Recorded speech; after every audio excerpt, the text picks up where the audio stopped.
Kia ora. Between this interview going live and its recording date, Vlad from Benin made a couple of videos as an after action report.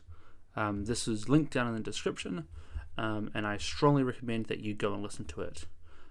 Furthermore, it has been noted in comments in the previous video that there were some audio issues. I have found the reason for it. Unfortunately, this was found after a couple of recordings have been made, so you may notice in the next couple of recordings that there was that issue.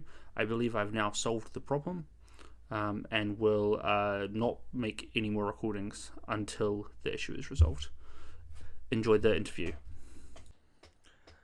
Kia ora and welcome to the second interview regarding Imperial Diplomacy, War of Chaos, this time with Vlad from Benin. Do you want to introduce yourself? Hell yeah. Hi, I'm Vlad. The second interview for the Dyer's stuff. Very big New Zealand accent there. I do love that. Yeah. From across the ditch. It's great. Yeah, It's great having an Aussie on. Oh, love it. Yeah. Yeah, I'm Vlad. I started as Benin, and I have been Nigeria since I think the end of year 2. So people mostly know me as Nigeria. You were a very quick formable. Most notably, probably was that from a stab you made in year 1, or No, no. Well, I mean, I can discuss. No, this was all part of the lock collapse. oh right, the great lock collapse. Yeah, so I can talk specifically about that move. I mean, it's come up, so we can talk about how I got to 2 if we want. I'm sure we can. I'm sure we'll get there. Were you a scrap, or did you pick Benin as one of? I was scrap. Scrap Africa or scrap Yeah, overall? scrap world. I was like, I just want to Likewise. get in. I don't mind where I go. 'Cause, So I just did total scrap. Michele here was scrap Africa, weren't you, Michele? Yeah, I was Scrap Africa. Also, hi, yeah, I'm still here. They can't get rid of me. Absolutely. Lol. So, what were your first thoughts when you saw that you got Benin? Cebu. Yeah, We need to talk about Cebu. Cebu. Okay. Do you know Cebu in the Philippines? Yep, I'm aware. How before the game started, people were talking about what the hypothetically worst tiles to spawn into in the game would be, and people pointed at Cebu, which is a tile that has 2 neighbors, both of whom border it and border no one else. And everyone was saying, well, all of these places are just going to get killed immediately. And if you have a look at Benin, it is wedged right in between Great Ardra and Fernando Po. It does not border anyone else, and neither of those nations border anyone else.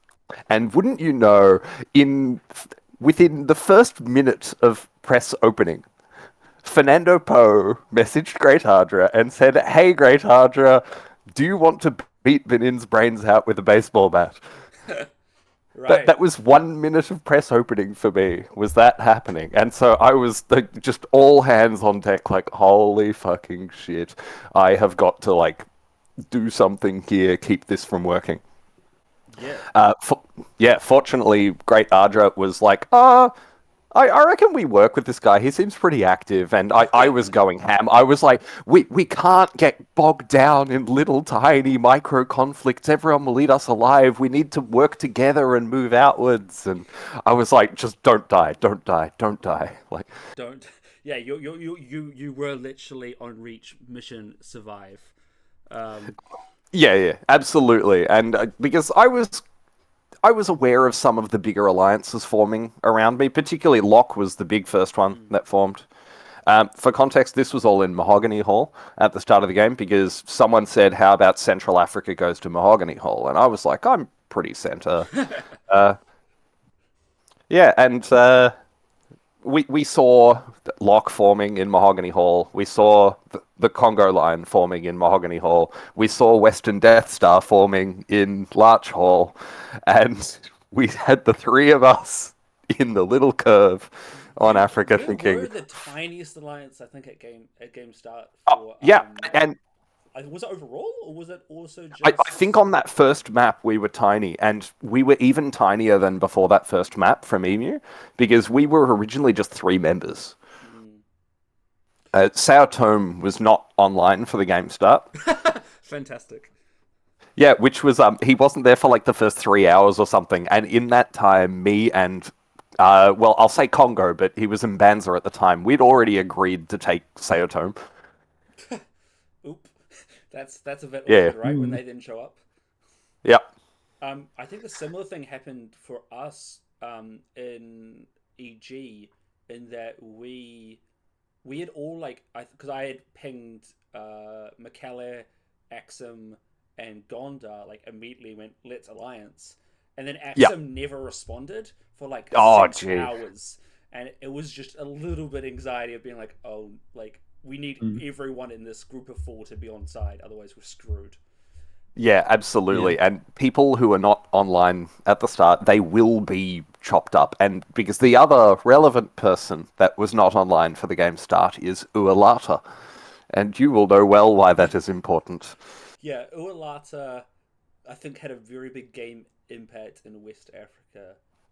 Yeah, by not being online. And Yep. he eventually did log on, or I don't know their pronouns. They eventually logged on and started pressing, but the plan had already been discussed for, I think it was for Timbuktu to kill Ualata. And so I think Tasnica thought that he could get away with it. And he did not.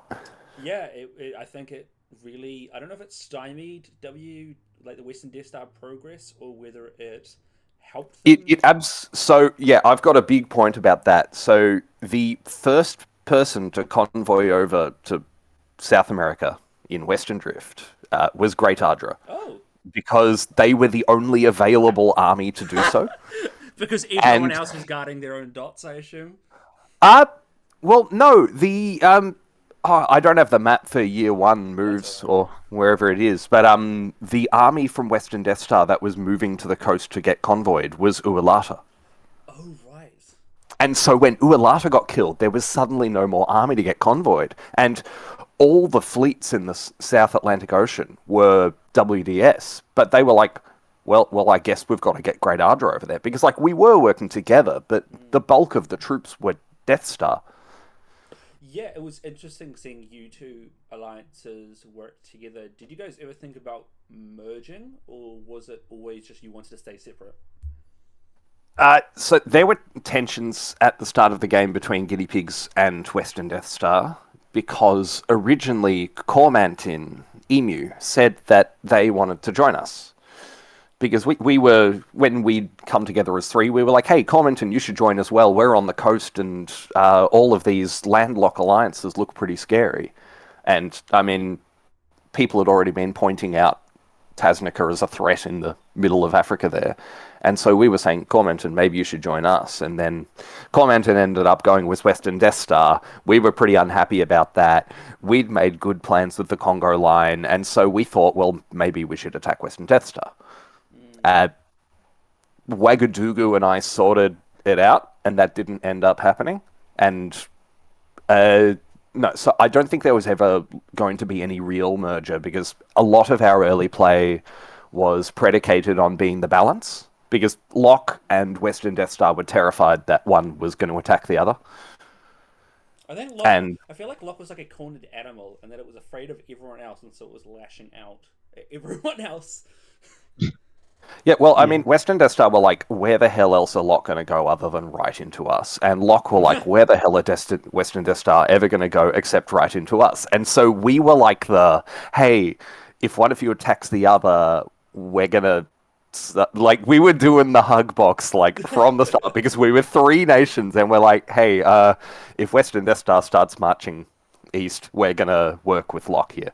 And so that's kind of why no one attacked each other, because we were like, hey, don't do this. And so we were like, well, let's go west with Western Star, go to South America, and we'll be free to let Locke attack EG.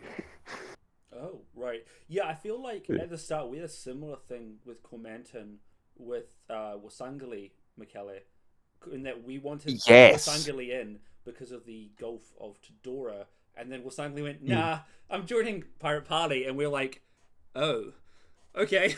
Yeah, mildly awkward, especially after Pirate Parley. Like two members of them then also joined Lock against us.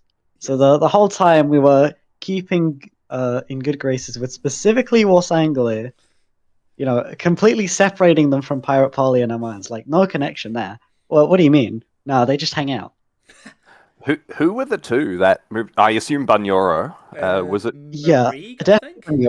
Yeah, that makes sense. Probably was Marie. Yeah, because Marigue moved Gala first spring, and it was they said they were going to move their first spring to cover against us attacking Wasangeli, but then they were just like, well, we're here, we might as well go west, and it was like, oh, okay.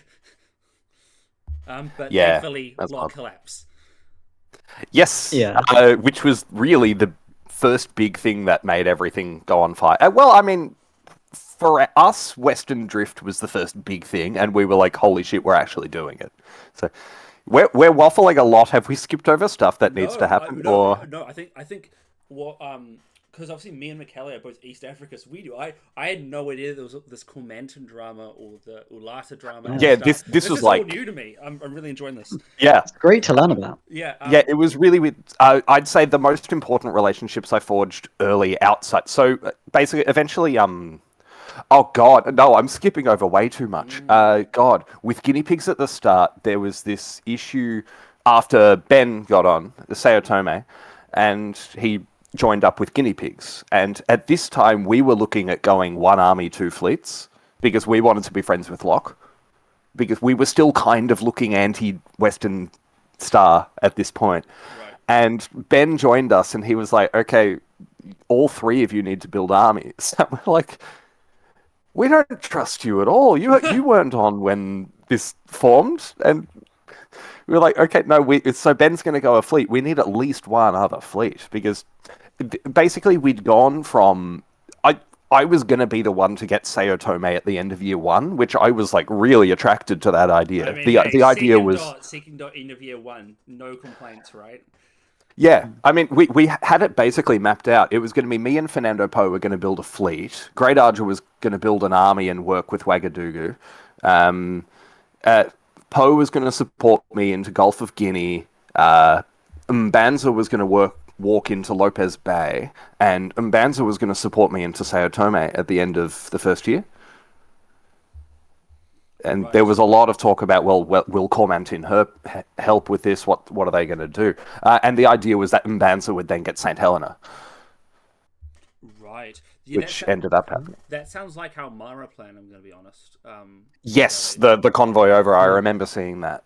Well, it wasn't really. It wasn't really a convoy. I, that we I had think humans. I think originally we had discussions of a convoy, There was but a plan no, for it ended me. up just There was a plan. being. There was a plan for me to do the convoy. I Oh think. yeah, there was a plan But for then you to do Locke a convoy. happened, and so we kind of had Yeah. to change tact. Yeah. I think I messaged. Yeah. I think I messaged Michele going, "Hey, you're gonna have to take it yourself. I have to defend the homeland." And that was I had no complaints. no complaints there. A second time. No complaint. So I already wanted a fleet, and now you're letting me take a second dot too? Whoa, Yeah. wonderful. What would you describe yourself as, a solo player or an alliance player, Vlad? I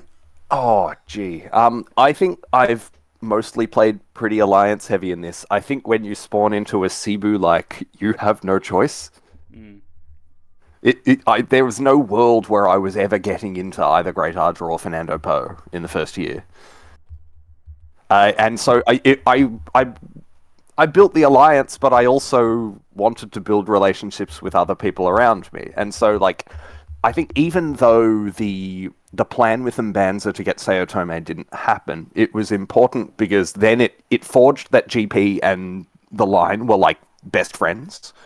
Because we were wary of Western Death Star, we were wary of Locke. We were like, okay, the line and GP are hard and fast, which means that we don't have to worry about each other. Because the line have Locke to worry about, the line have Pirate Parley to worry about, the line have Mutapa to worry about. They were very happy to not have us to worry about, and so I think it's interesting in how much it affected the rest of the game. That I think that was the closest friendship early on for guinea pigs was the line. Yeah, I have to say the line I think was with their ability to survive and grow. I think lots of people would have said at the start of the game that WDS or Locke were the most influential alliances, but I actually think it's the line.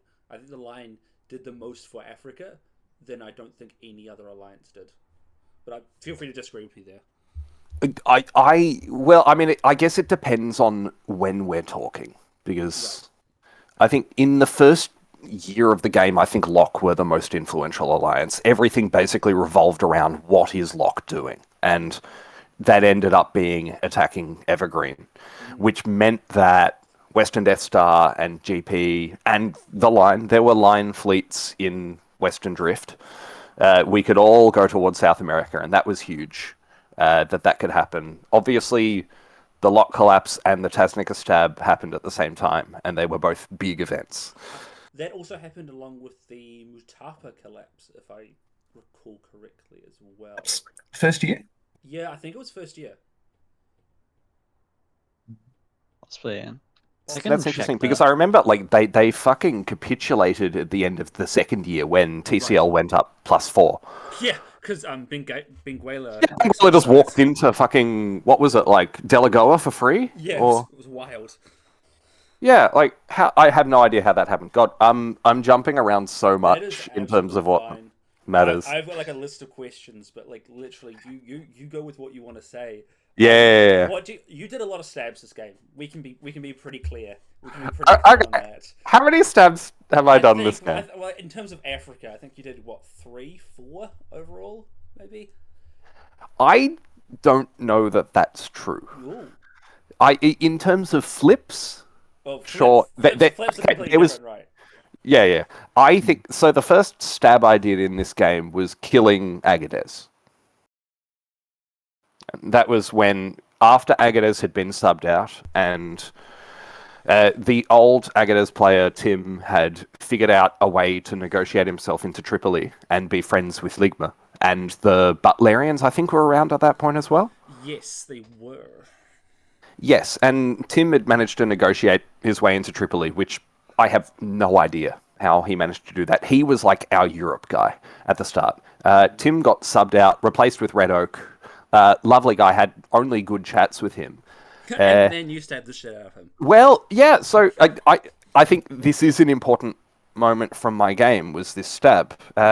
Because I logged on, I woke up, it's Australia time, back at this point, absolutely. Deadlines were like 6 a.m. They were brutal for us Oceania players. Yeah, they were not fun. And I woke up at about 5, and I'm reading back all this press from the last few hours where basically there'd been a chat, I think, between me and Red Oak where I was saying, what do you kind of see going forwards? And he was like, well, I think I probably have to attack North and attack Ligma. And I was like, what? Why would you say that out loud? Like, they have 2 units. You have 1. Like, you are not adjacent to Tripoli. You can't defend it. Like, at least wait until your second army is up in Hogar so that you can support yourself in Tripoli before saying that. And Ligma were like, hey, what the fuck? We're going to take Tripoli. And a bit awkward there. Yeah. Yeah, and, you know, a few people, like, I think Ben was trying to say, like, oh, Ligma, we're going to do that anyway. And I'm like, no, they weren't. There was an agreement for Agadez to be in Tripoli. That was going to be fine.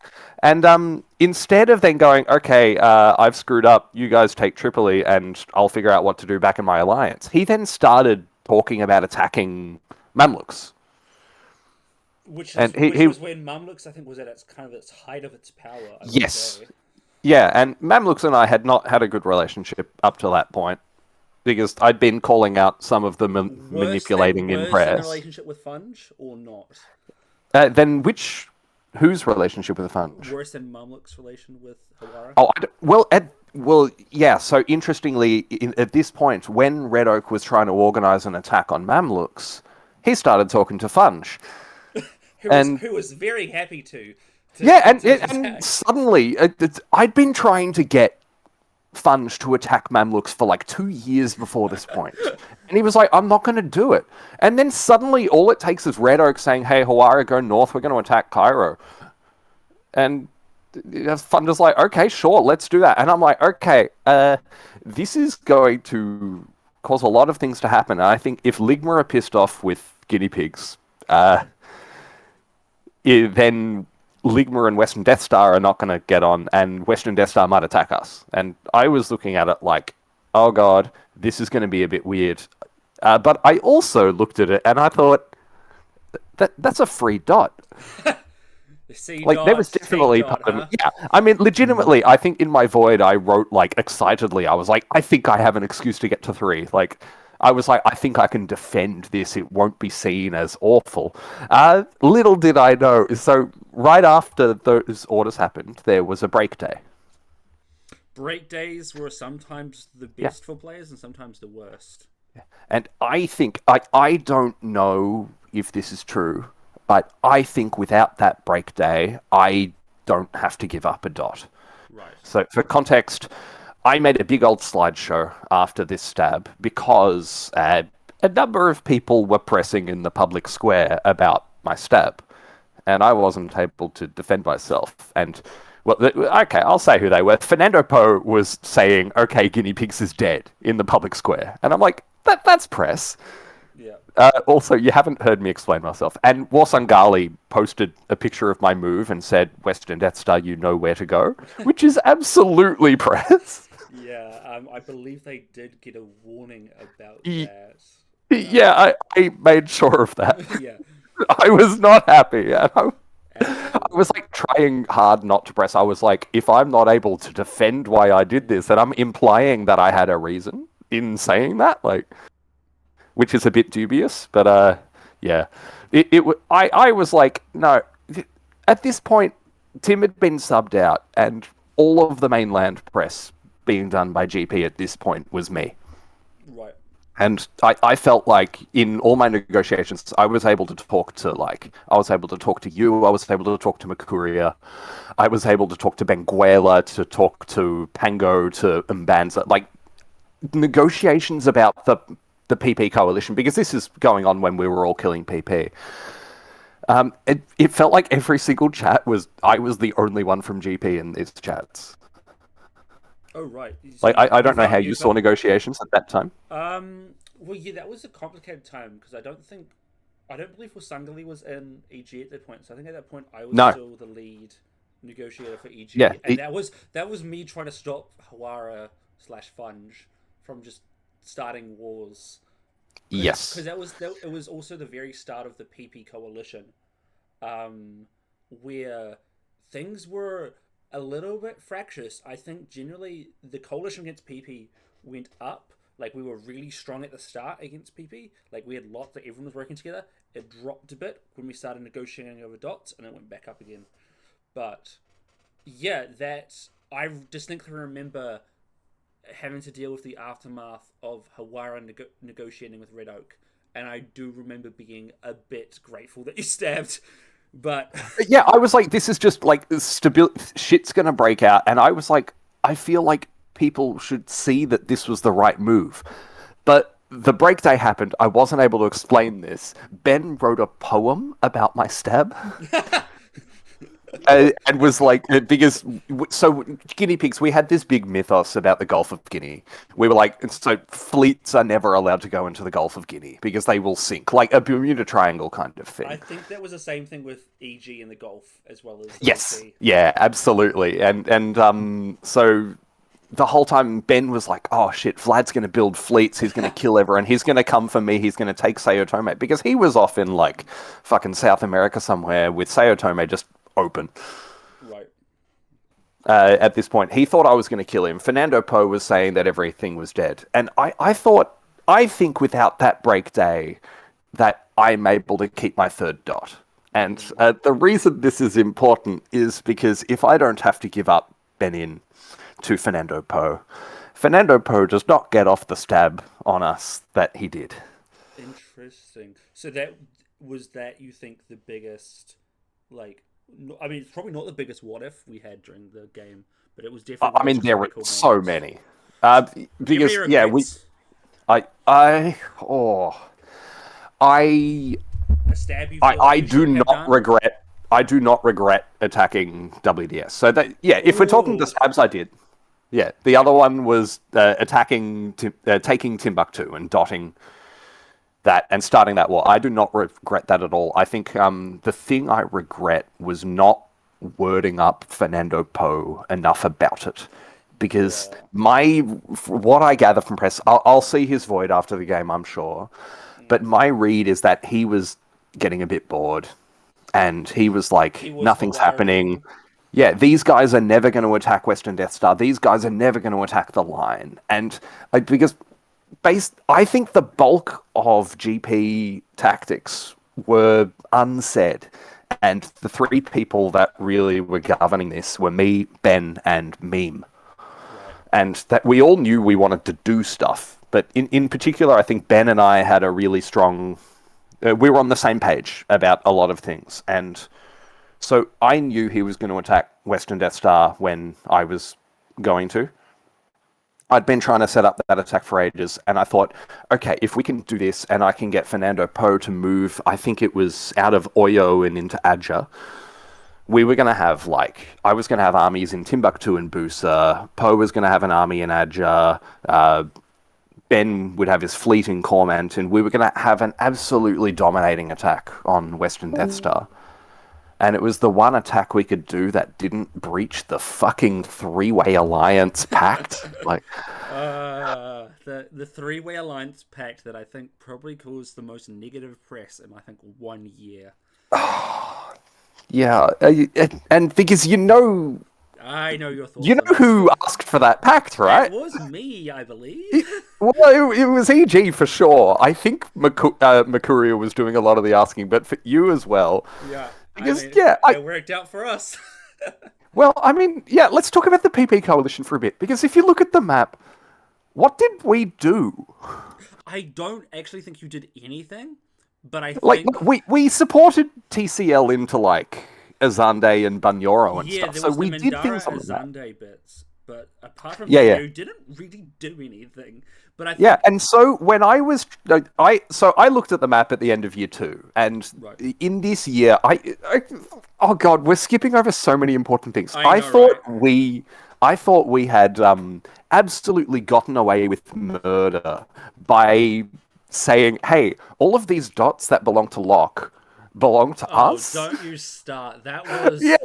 Hearing that from you was the most aggravating thing I think I heard early game. Yeah, and it was just pissed me off. Yeah, and that was... I mostly Tim, I think, was able to pull that off. But, and we were like, so Mandara goes to us. I think Mandara always goes to us in that scenario. Yeah. I think Darfur probably should go to you guys, right? There was two reasons why it didn't. The first reason was the Darfur stab within the whole Mandara not waving. That then affected who could get Darfur in the end. Second was Tim's negotiation, and the third was there was a general just unwillingness, I think, to give EG anything. Because we had gotten Hawara, and that was viewed as you got what you wanted. But I looked at it. I was like, okay, so you guys are getting Hawara, TCL kind of getting a Zande. Biggest mistake of EG's game, I think, was accepting Hawara and not just dotting them. But because we were like, well, you guys can just kill them, and we were in a great position because we got Tim, Meme, and Ixis all at the same time. I was actually really wanting to come back to this. I think that guinea pig explosion was crazy. How you went from 4 people up to 7 in 1 year. And let me tell you how I nearly fucked it all up. Oh, I want to hear this. Because this is okay. So it is year 1, and I thought we got away with murder in that I was allowed to enter Oyo above Benin. And we were able to tell Locke, no, we're not attacking you. There were bounces organized everywhere. It's year 1 in spring. There was a bounce in Nri. There was a bounce in Adja. There was a double bounce in Busa between Locke and Western Death Star. Like a supported bounce. And out of that, I was able to walk into Oyo for free. Like, agreed. And I was like, how the fuck did we figure that one out? And the way the bounces were meant to work in the next phase was I was meant to be bouncing with Fernando Poe in Nri. Right. And Ixis was meant to be bouncing with Ouagadougou in Adja. And Ouagadougou and I, there was a lot of subtle press about, like, well, do we want to do something? And we'd been getting on pretty well at this point because we were the two that kind of patched up the issues around commenting at the start of the game. And then suddenly we were friends, and we were like, how about we just attack Lock? Because Banda had been proposing the Lock coalition. See, as an EG player, if that had come out like fully publicly, that would have been. I think if we had dotted every single Lock player instead of allowing them in, very different game. Yep. Oh, would have been crazy. And in my void, when I'm talking, I was like waiting. I was going to do last minute press with. I love last minute press. Yeah, I love a bit of last minute press. And I was fully like, so what I was going to do in messing with the bouncers, instead of bouncing with Poe and Ree, I was going to support Wagadugu into Adja, which meant we would have had an army, 3 armies on House Estates, because Poe wouldn't have to be told to move towards Lock. He would just not bounce with me and move there. And Wagadugu and I, we were kind of talking about this, and there was one bit, and this is going to come up in Memes video, because this was a big thing.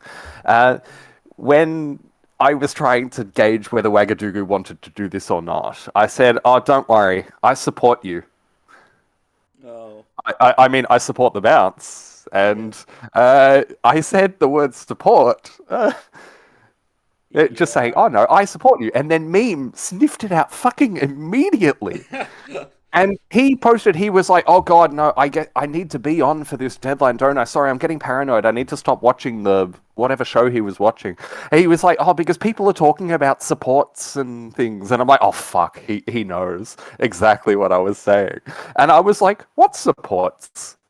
And he's like, oh no, it's probably nothing. And I'm there like, oh shit, don't worry. Sure, absolutely nothing. So the last minute press I received from Wagadugu right before that phase, he saw Tasnika's stab coming. And he was saying, I think something's about to go down, and I think we all need to play it safe. And that was him telling me, don't attack Lock. And I was thinking, God, I want to attack Lock here. I want to do something. And God, Debre Beerhan is going to love me if I attack Lock right now. Because you guys were like, fuck. We were going to full kind of death war, kind of backs against the wall against Lock at that point. I think. Like, this is one surefire way to just like make a friend for life, is like attack Lock when they're attacking them. And I was... which is partly another reason I did the Red Oak stab, was because, you know, having someone like Ligma on side can do things for you, and it did. It very much did. Yeah. So I nearly I chickened out of attacking Lock, and if I had attacked Lock, it would have been awful. It would have been absolutely atrocious for the guinea pigs, because obviously the Darfur stab happened. And we got 3 new members, and at one stage it looked like because we managed to talk our way into Mandara and Darfur, and before Tasnica waved, we'd also talked ourselves into Timbuktu, which was just insane. We were like, "Hey, Western Death Star, we're gonna help you kill." Just carried you guys, I think, that year. That wasn't Tim. That was I think that was Ben. Figured that one out, because we were like, we're gonna. No, this was. I mean, Tim did a lot of press. Tim did a lot of the Eastern press, I think. And then I think Ben did a lot of the West. Yeah, and we were just like, hey, we're going to help you kill Tasnica, which is what you guys are totally going to decide to do. And we were very heavily encouraging them to do that. And we were like, hey, but for us to do this, can we get Timbuktu? And we're like...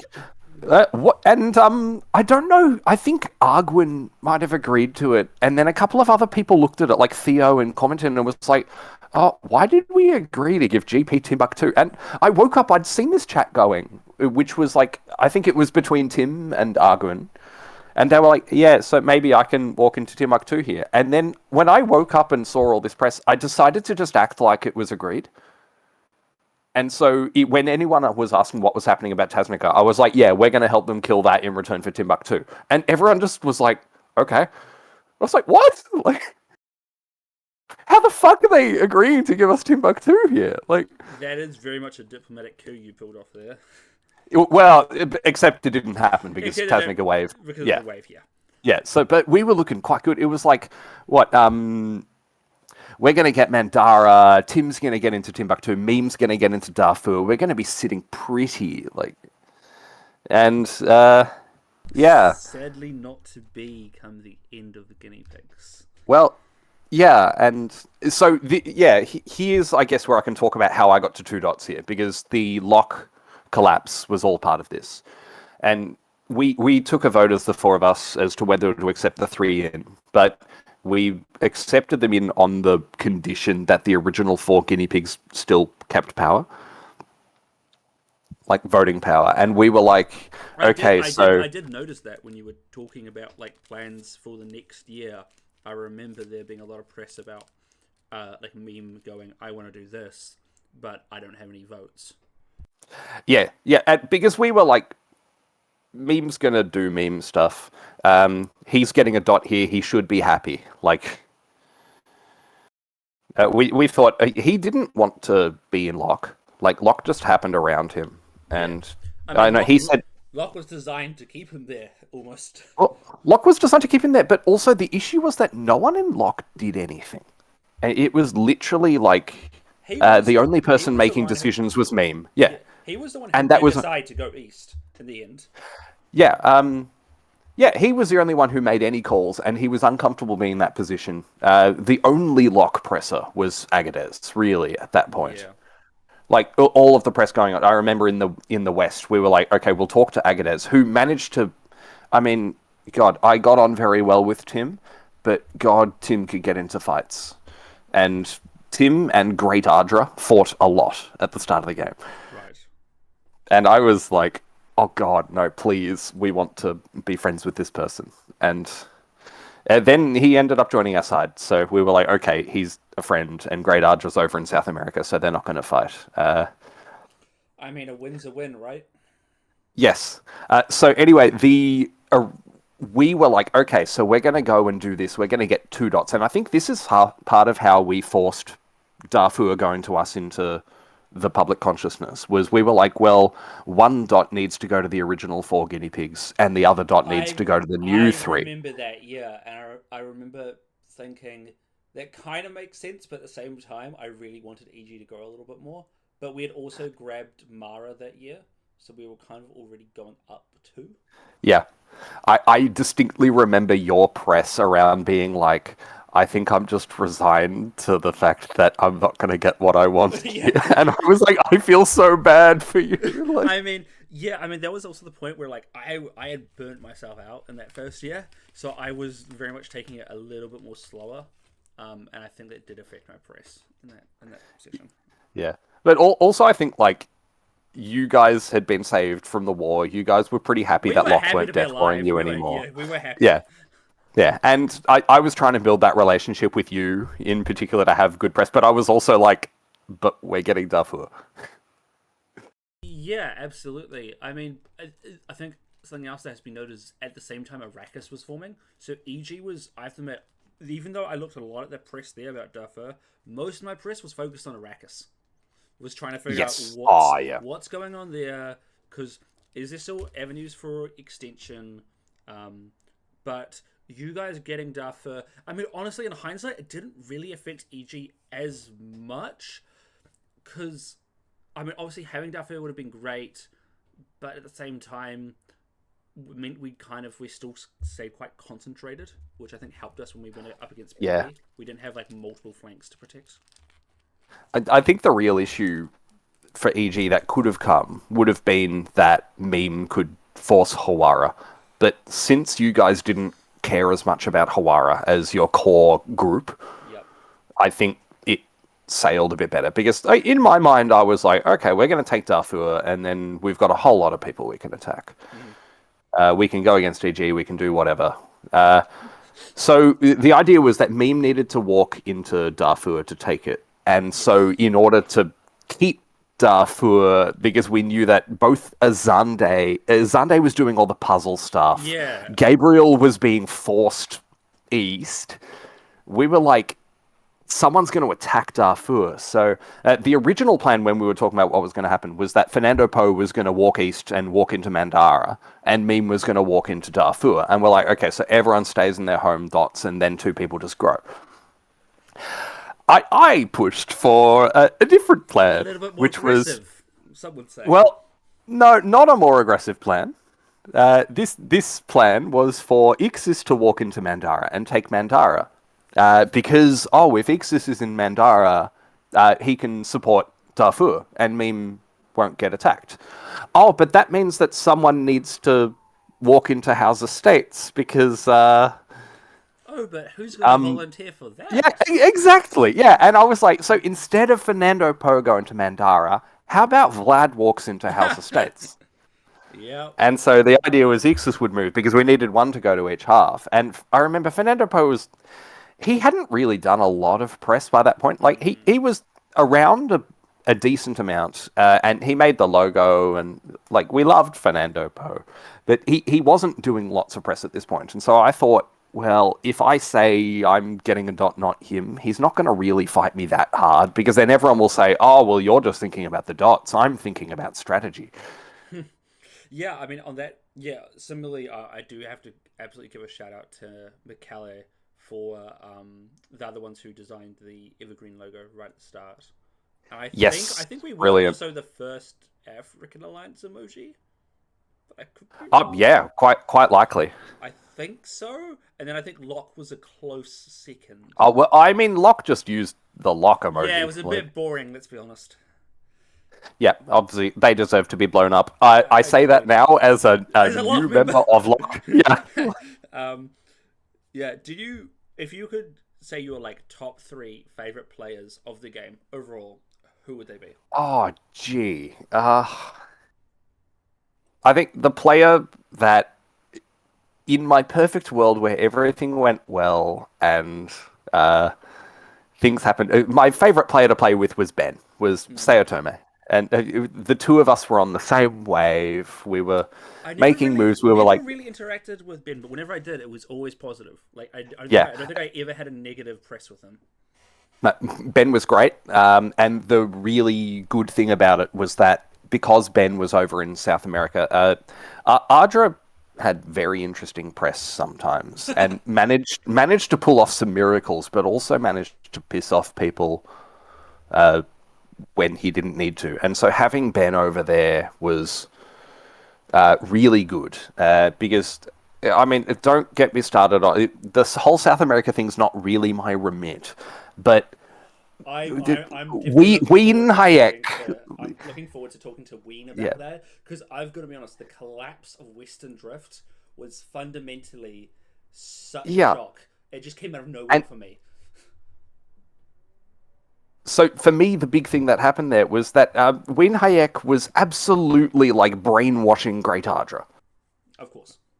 And I wasn't a fan of a lot of that press because the press was, oh, Great Ardra, like, yeah, you can do things and we'll all be really great friends in South America. And whenever anyone else said, like, hey, maybe Western Drift is going to attack South America and attack Downpour and attack Win Hayek would then insult and say, oh, these people aren't in South America. They don't know what the fuck they're talking about. They're idiots.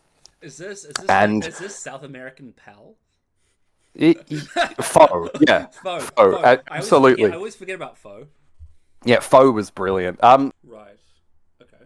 Yeah, and so just having Ben in South America, in Western Drift, having a good relationship with Theo, with Arguin and everything, it was great. So I guess my three favorite players. I loved playing with Ben. Ben is definitely one of them. Once upon a time, I might have said Congo, but things got a bit boring afterwards. And, well, I thought that Congo was going to leap to our defense ball because, I guess I need to talk about... We might as well go to the three-way GPEG TCL alliance. Yeah, we haven't even discussed the PP coalition and the pact properly yet. Like, it was... Yeah. Can I just say, I remember when we started the PP coalition, there was this whole idea that we were going to like PAX Africa and everything was going to be vibes, and it did not turn out to be that. Oh, no, not at all. Yeah, so the way that PP coalition started, in my view, was right after year 2 ended, and I saw GP go +3. We got what was it? We got Mandara, we got Darfur, and I think we got a dot in South America because Great Ardra got convoyed over. We got Moritz-Stad. And I was like, oh, we're sitting really good. At the same time, I looked at the bottom of Africa and saw TCL go +4. TCL And I went thought, absolutely crazy.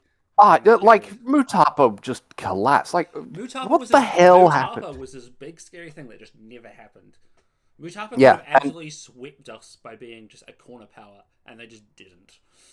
Yeah, and this is one of the moments I'll look back on and go, did I make the right call? Ooh, Because okay. at this point, I looked at this and I thought, TCL just grew so much. We just grew so much. I thought all these nations that aren't growing much are going to look at the nations that are growing and decide, well, hey, we need to curtail them a bit. And mostly I was looking and thinking, we're right in between Western Death Star and now we're next to Evergreen. I thought, are these two just going to attack us? Because Western Death Star can't attack the line. There was press about that. It was press Yeah, we saw this coming, and I was like, well, but then we don't want Western Death Star to attack us. EG decided And that I thought, Pirate Party was more of a threat, to be honest. yes. And yeah, I know there was some press between EG and Pirate Parley that made this happen, but my pitch was, TCL, you are big. We are big. We both just grew a bunch. We need to work together or else all the little guys are going to kill us. And originally when I proposed going east, I didn't know whether we were going to be attacking PP with you or not. Because there was this entire negotiation around with EG, because EG had to decide whether we were going to defend PP, but at the same, because PP was like, well, we're besties, but then at the same time we were like, well, you decided to try and attack us because of your pirate code, and that doesn't make things okay. And so, in hindsight, going with GP and TCL was our best decision we could have made. But I'm always still a little bit sad because the PP-EG friendship for the first 2 years was great. We were just vibing, just fleets going crazy. It was fun. But at the same time, it was the best decision for EG. And frankly, Bonyoro and Marie could just simply have not have attacked us and it would not have been an issue.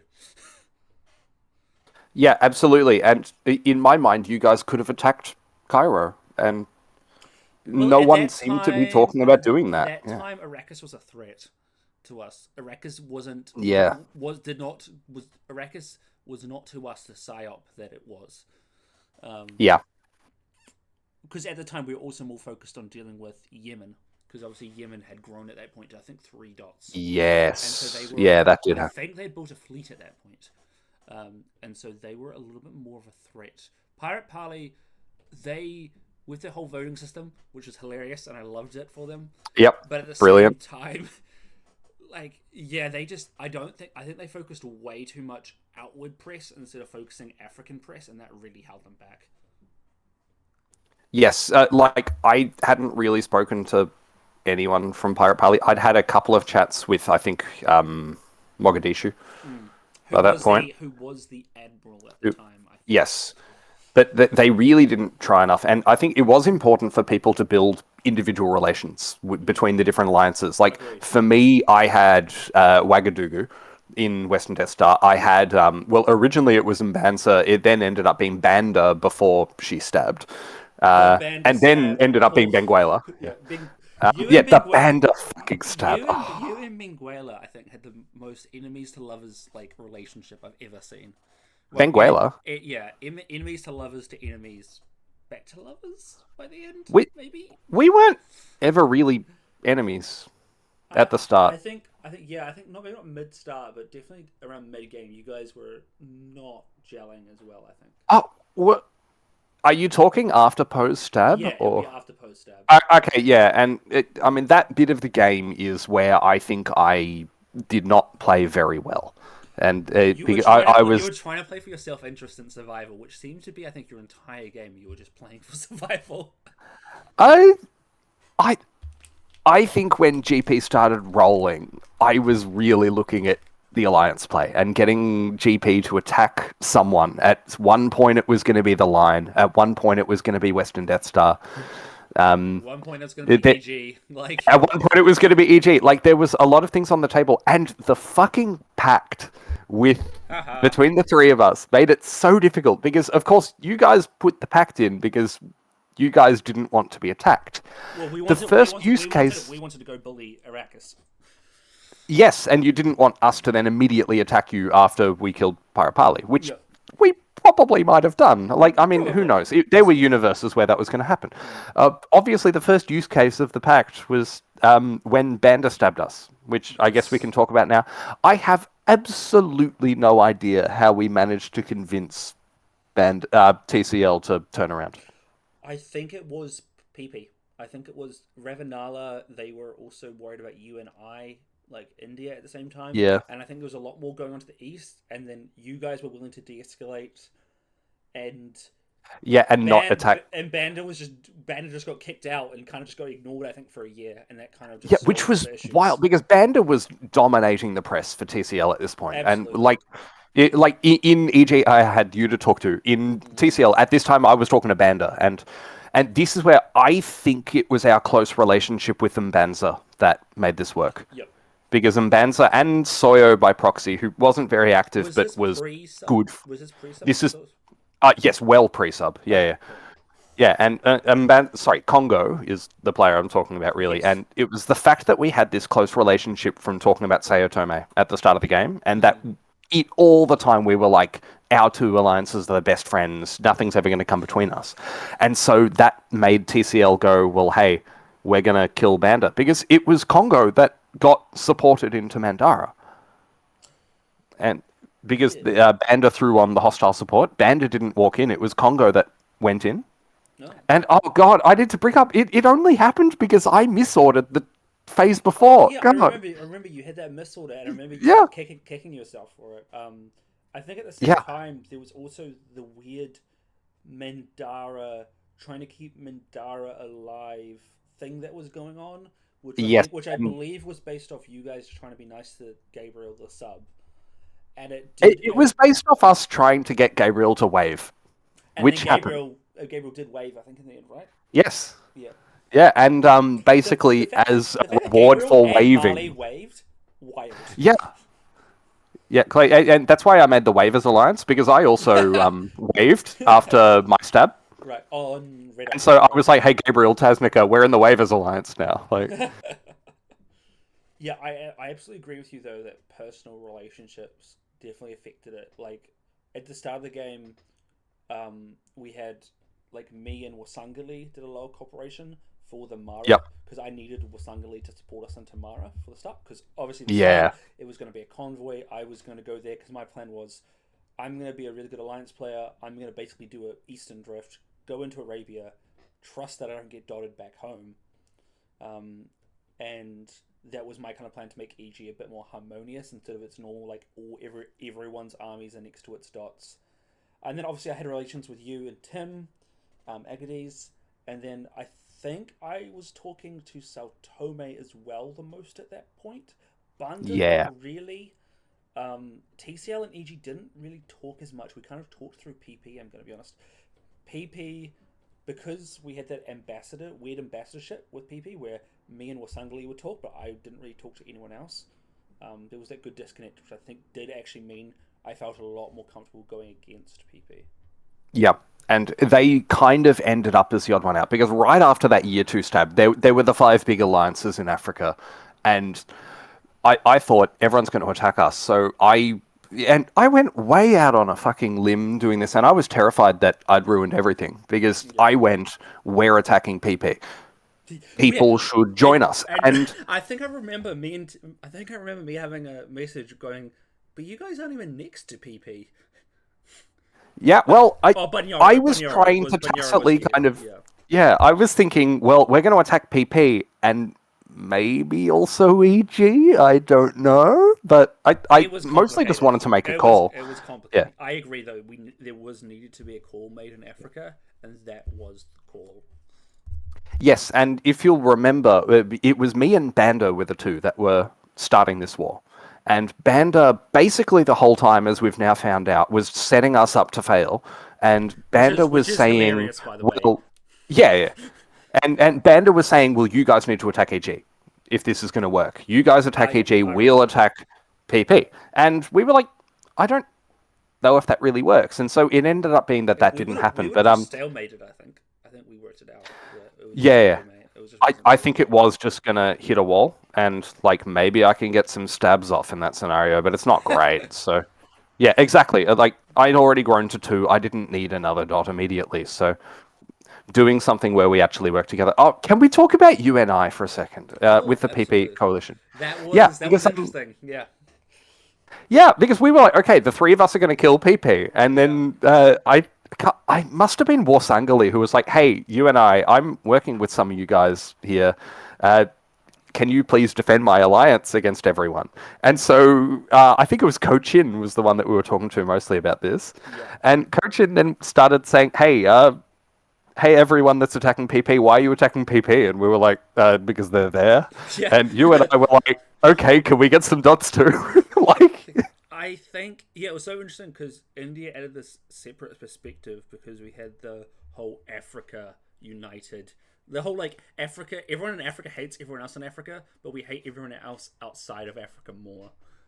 yes. And so that then when when India came in, I think it really galvanized Africa to just go, okay, we need to actually sort this out before India comes in. Because India, I think they were organized enough at that point because it was after the They were, yeah. It was after the Goa stab. I think they were at that point. They were just de-escalating at that point from Butlerians or the Orthodox Juggernaut. I think it was at that Yeah. point. I, And then they weren't. They had just yeah. finished off the Golden Federation. Yes, and more importantly, I think because Africa's oceans, Africa had entire control of the South Atlantic Ocean at The this point, fact we didn't control Indian Ocean and is still, Uni, still yeah, depressing. absolutely, and because that was PP's fault, like they Yeah. needed to do more. But you can say like, oh, we attacked the naval nation in Africa. We're the reason that we had nothing in Indian Ocean. But yeah, you and I were a big threat in the Indian Ocean, and so we needed to keep them on side with these dots. But the agreed We didn't even give them a dot. I think because we did the dot swap. they got there too, but the original post from Tim talking about the dot share and everyone needs to get their minimum too. Oh, don't And get me what was started beautiful on, was that we all minimum too. yeah, but we all just agreed like, hey, so Uni gets nothing more, right? Because they're not in Africa. It was funny how we just kind of excluded them and then kind of went fuck you and then kept Yeah, going. well, because there was real issues over like people talking about what the extra dots were because TCL got the best deal out of all 3 of us in this. I would kind of disagree. We ended up with Marigue, Hobyo. Wait, was it Hobyo? Yeah, Marigue, Hobyo, and Mogadishu and Wasangali. We did lose. Yeah, We did lose although one Arabian dot for it. But yeah, I was going to say it's because kind of one of a win. those, I think Mogadishu was a uni dot in that dot share. Because they did a random. They didn't do a random stab, but they did a move that wasn't agreed on with the African powers. They got in. I saw it, and along with the Zanzibar dot, I went. You and we will give you Arabian dots in exchange. You leave Africa because my biggest concern was that you and I would use it as an excuse to have their fleets over. Yep. And then, of course, that's what ended up happening. But in the end, I think there was definitely a year where you and I and EG was like vibes because we had sorted out the dot swap. You and I was away. EG, we got all these extra dots, which was great because I got my second dot. Mercuria had at that point got an Axum because Axum decided to be mercy killed. RIP Axum, honestly, one of the funniest players. EG. I think you and him didn't have the best relationship. But Axum, I never really spoke with Axum. It was Mercuria that I butted heads with. Yeah, you and Mercuria always had a little fractious. Yeah, and I was always like, okay, I'm gonna stop talking to you and wait until Dyer gets online. Yeah, it was kind of like let's wait for the Oceania players to get online and chat. And because the issue was there could have been another Guinea. You, me, and Benguela were all Oceania, so we were all just kind of our little chat. And the 3 of us ran Africa. Like, I mean, let's be real. We did. It was the 3 of us, yeah. After Banderstab, anyway. So the reason I think TCL got the best deal out of it was that they were saying, so we need these dots from PP. And then they were also like, oh, but also we're going to kill Beira. And also, like, we're going to get Moravi. And so we were like, we need more dots from you guys. And they managed to negotiate their way, I think, into Zanzibar eventually. But that really should have been a UNI dot. And everyone just kind of said no. Yes, but I think that was also due to the fact there was the whole Wasangeli as a minimum EG, so we were trying to balance it out. Yep. And so it kind of just worked out that way that we got it. Yes.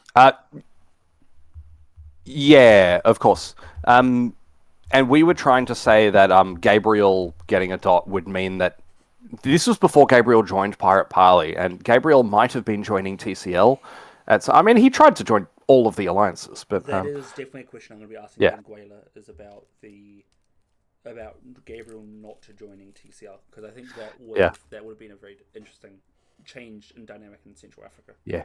Well, the thing is that it would have cost them an extra dot, and Benguela was all about.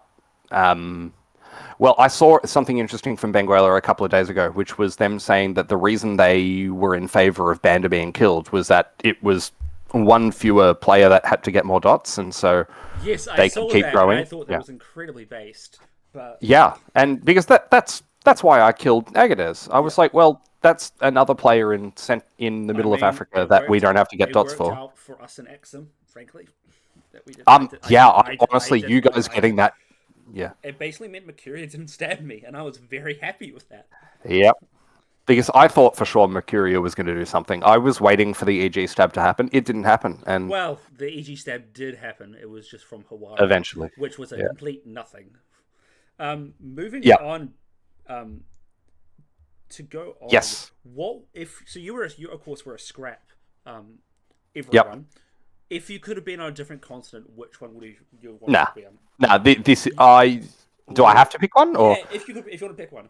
But, I mean, absolutely, Africa was just vibes, I think. Africa was brilliant. I think it was by far the most interesting, political, the alliances and the negotiations. By one big mega alliance the entire game, which I think was even though Western Death Star were pretty big, but they were scary at the start, and then they just kind of folded, sadly. Well, yeah, because the way that they punished the Tasnica stab was brilliant, because otherwise I think the middle of Africa was going to be a fucking Thunderdome if that didn't happen. Which because I would have been happy to see, frankly. I think guinea pigs would have immediately died if that was the case. Yeah, I remember when we were trying to do the Lock Coalition, and I think I was talking to you, I think right at the start, and I went, let's do a Lock Coalition, and you went, no, we're just going to get immediately nuked by WDS. And I went, okay. Yeah, I wanted to do it.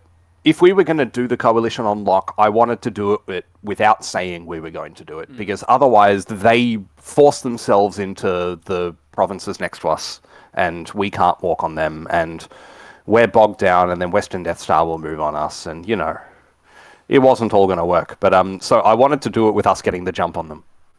And them walking towards you gave me that jump. Was just a win, let's be honest. Yeah. Would you have joined the unnamed alliance if they offered it to you year one? No. They, I think, were the most nothing African alliance. They were, yeah. Well, were they even African? That's the thing. I mean, that's the thing, because, who was in it? What? It was, because I think... It was the entire Northern Powers, all the North African Were all of the Moroccan nations in Unnamed? Let me just... I can bring up the... Ketch, Rabat, Tangier. So, as far as... So, if we work over... So, Cairo was in it, Tripoli was in it, Tunis was in it. Yeah. And then... Funniest move of the game. Marrakech was in WDS, and I think Tangier was an unnamed. I'm not sure about Rabat. Okay, yeah. Because obviously eventually all of them joined WDS or Spain, and Tangier was in both of them, which was terrifying. But the Tunis Tripoli, they dotted each other in the first year. Yes, I'm aware of that. I thought it was so funny. I named alliance as an alliance failed, but I think it acted as a really good buffer for the rest of Africa against Europe. We kind of have a nice little break. Yeah, and it was funny in all those PAL maps where everyone was like, "We're just going to leave off North Africa." Well, yeah, North Africa was just too concerned with Italy, I think, that it was just kind of just decided to ignore that. Yeah, it was the Mediterranean. It wasn't really, sub-Saharan. The Sahara Desert did make a big difference, I think. Oh, absolutely. And protecting GP from the north, it was critical.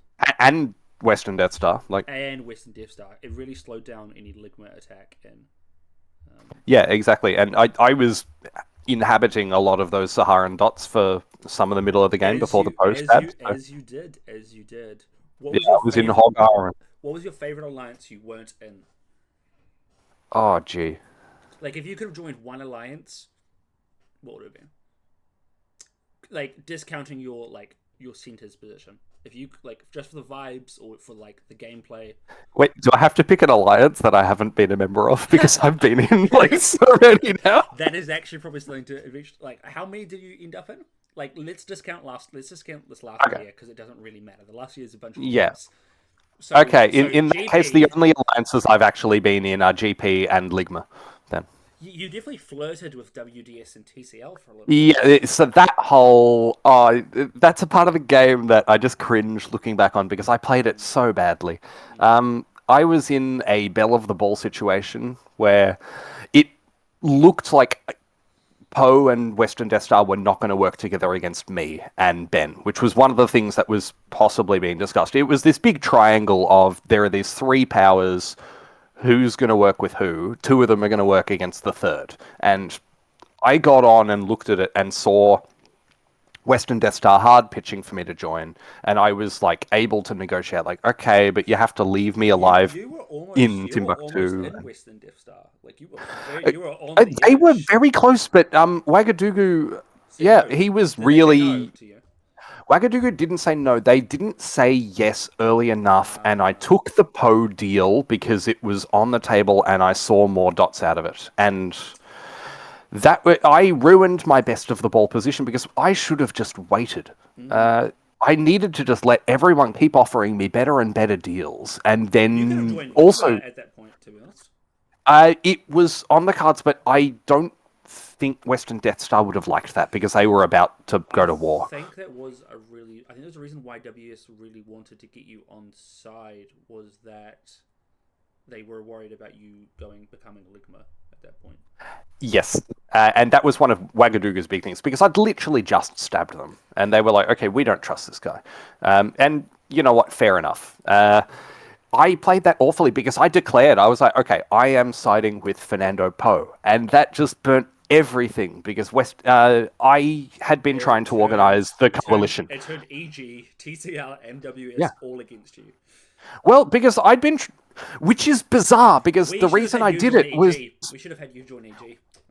I could have, yeah. That would have been. We should have because we had yeah. a meme at that point, I think. So, yeah, you'd gotten meme. That actually could have been a real play. I think we were worried about it just going too far west. We were worried about overextension.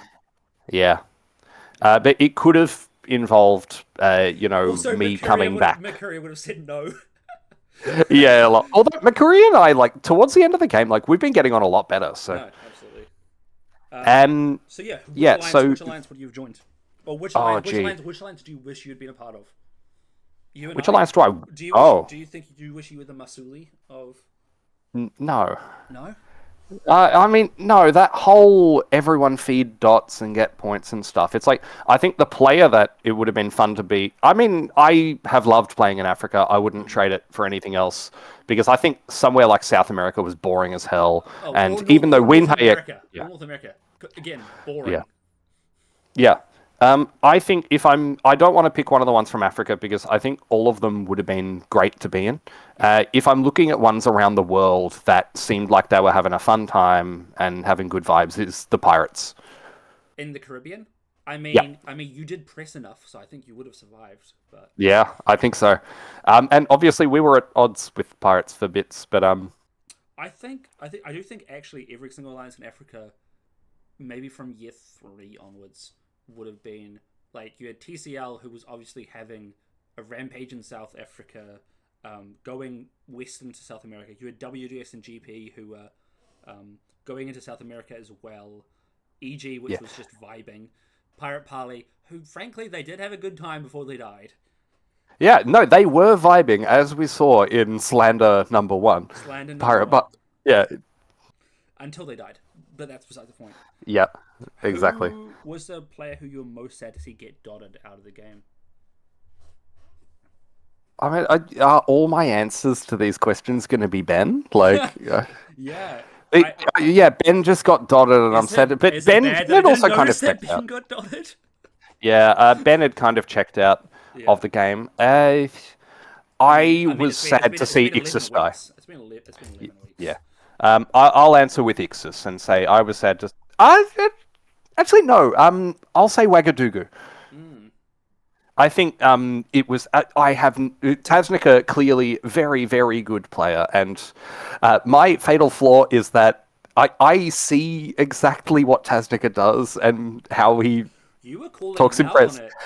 I have been calling him out it. Like I was calling him out on it in like year 2 after his stab and everything. But then as soon as he came back in, I was like shutting up and like sitting there with the vein bulging in my head for like 3 years. trying to be nice and Yeah, not. and I was nice. And then as soon as I stabbed him, I was like, I'm free. Like I can just go. And the way in which he managed to kill Wagadugu and have no one care, like And to cement his leadership of yeah, WDS I was like, crazy. I am just, yeah, and because Wagadugu was always the anti-Tasnica player, like Yes. from Which was the start, kind and of so good, to be honest. It added a lot of balance to WDS. yes, yeah, which is why Wagadugu was my guy in WDS. So Wagadugu was very anti-me after the way I dicked around and flipped with WDS Yes. back towards Poe, because I flipped twice in that scenario, I and remember. Yep. yeah. So do you remember the Wag stab move that I pulled off? do remember the wax stab move. It is my literal favorite move of the game. Because you can look like in my void when I'm talking about the different options I have. I realized at one point I was like, hang on, if I'm doing this, the army in Timbuktu can. The support's not going to be cut because the attack's coming from Mali, so I can just support Wagadugu into Mali. Oh shit! And I think I had to make a guess in the 50-50, and the reason I made the guess I did was because it was going to be so funny if it came off, and it did. So, What do you think was your most stressful phase you had? oh, Was it your stab, or was it one of the year 1 fall moves? well, no, because my stab, I nearly stabbed in the spring. Is an important thing to note. Is that I stabbing in nearly spring is a bit interesting there. That's all I'm gonna say. yeah, and particularly the reason if we didn't have Western Drift, and if we didn't have all the stuff going on in South America, I think I would have stabbed in the spring. Because the reason I didn't do it was I was worried that Ben and Ardra were going to say, we're going to die now in South America thanks to you, Vlad. We're all going to kill you, or something. Because I didn't know the situation well enough. I had a huge stab on, and it would have opened it up for Fernando Poe to follow suit and know that the attack was happening. It was unstoppable. And that's probably my biggest regret of the game is not stabbing in the spring. Because if I'd done so, I think we get the attack off. Yeah. I think we get comment in. I think Fernando Poe goes against Western Death Star. He's finally got something to do. And all of that.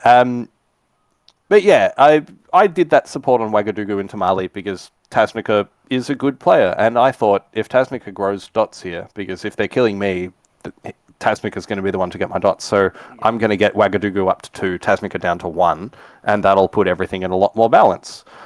And Wagadugu's reward for valiantly holding off my attack until Meme stabbed me was Taznica killing them. And that to me is sad. I think Wagadugu deserved better than to be killed by Taznica.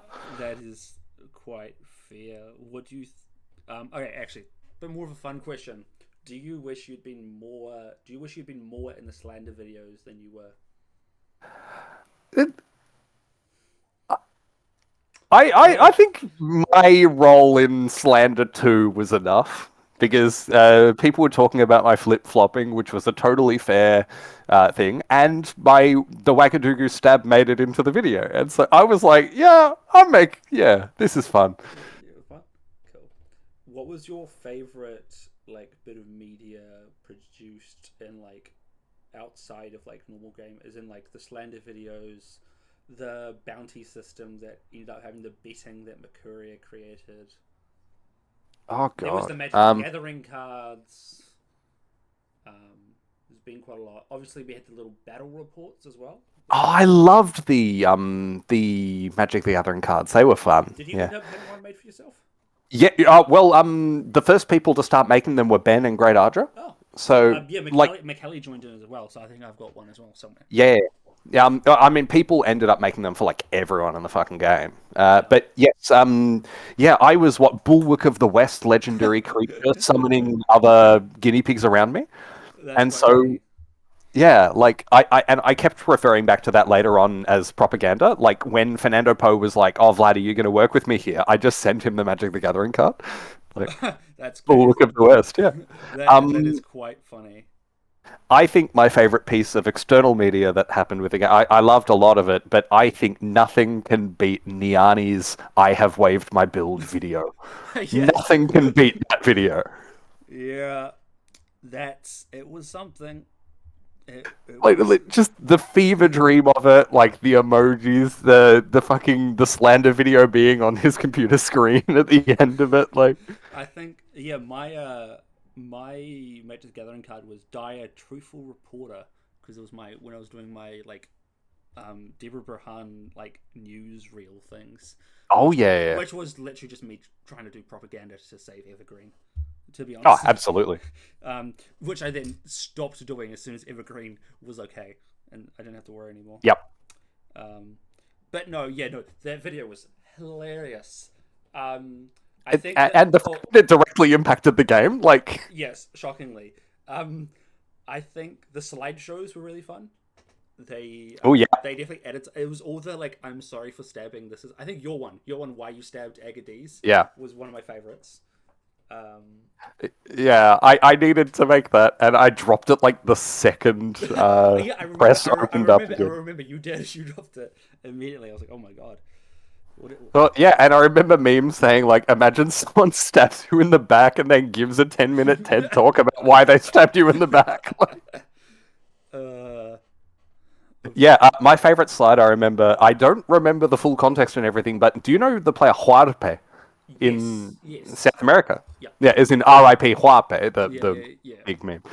They made a one of the early slideshows, and it was just so fucking funny. It was the one where the last slide was just the text, "I don't want to die, I don't want to die, I don't want to die, I don't want to die," like Okay, over the entire I'm page. sure I will find it and I'll put it up on Yeah. top of the video. Yeah, that Uh, page. I don't want to die. I don't want to die. that was I almost just like lifted that slide and put that as the last slide in my slideshow. okay. Okay, Barotse, visionary or maniac in regards to I Pal. I wasn't up to speed with a lot of what happened with Barotse. Mm. So what stuff in particular are you Well, talking about? Barotse is the one who came out with Pal, the alliance. Oh, so it did damage to Western Drift in ways that people in East Africa and South Africa did not know. Okay, I want to hear this. I'm curious.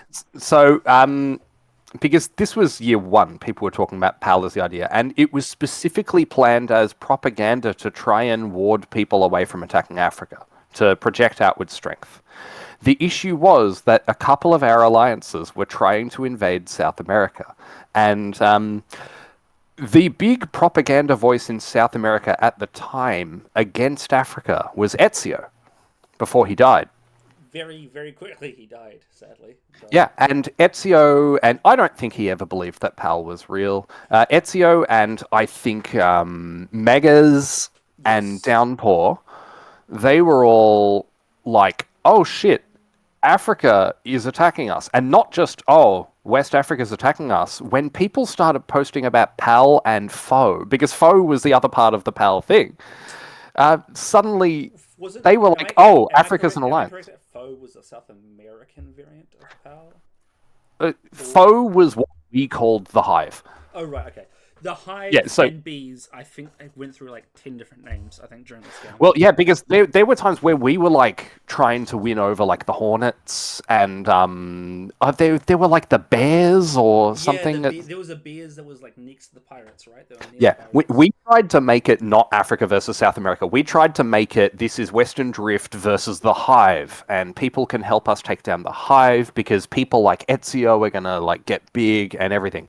Ezio used PAL as a big like people need to worry about Like Africa, and rallying banner kind of yeah. thing. Moritzstad, whose Magic of the Gathering card was the Faithless Knight, because Moritzstad kept flipping between South America and Africa. South America were really dumb early because they said to the one nation that was adjacent to the South Atlantic Ocean, "Hey, we're going to kill you." Which one was that? Like Moritzstad. Oh, Morrisett, right. Okay. Yeah, who is the only one that is directly adjacent to South Atlantic. Were they part of the Bees, or were they a separate alliance of that? No, they were told alive. immediately they were being killed, and so Which is then why WDS was able to take control of the entirety, or Western was able to take because control of the Atlantic Ocean, because surprise, surprise, everyone stayed home in South America. yeah, but then Moritzstad eventually flipped back to defending, and so the convoy didn't go through in because Moritzstad held instead of working with us against South America. And as we put it, the propaganda was, okay, it looks like Moritzstad chose death. Right. And everyone was like, oh, okay, propaganda. Propaganda. I think PAL worked out for East Africa. West African, obviously not so much. Yeah, I mean, I think the individual relationships were stronger than what PAL did for it. Like, because PAL didn't save Pirate Parley. Do you think, but I think PAL had an impact on the EG, GP, TCL alliance forming, with the whole idea that we screw over you and I. I don't... Or at least that was definitely a part, I think, of the EG, TCL calculation, was that if we use PAL yes, at the end there, yeah. I mean, obviously, in the end game, obviously TCL and EG didn't fight, which I'm sure you probably have an opinion on. But I mean, yeah, that whole thing. It keeps you alive, which actually brings us to your pilgrimage. Oh yeah, okay, let's discuss the pilgrimage.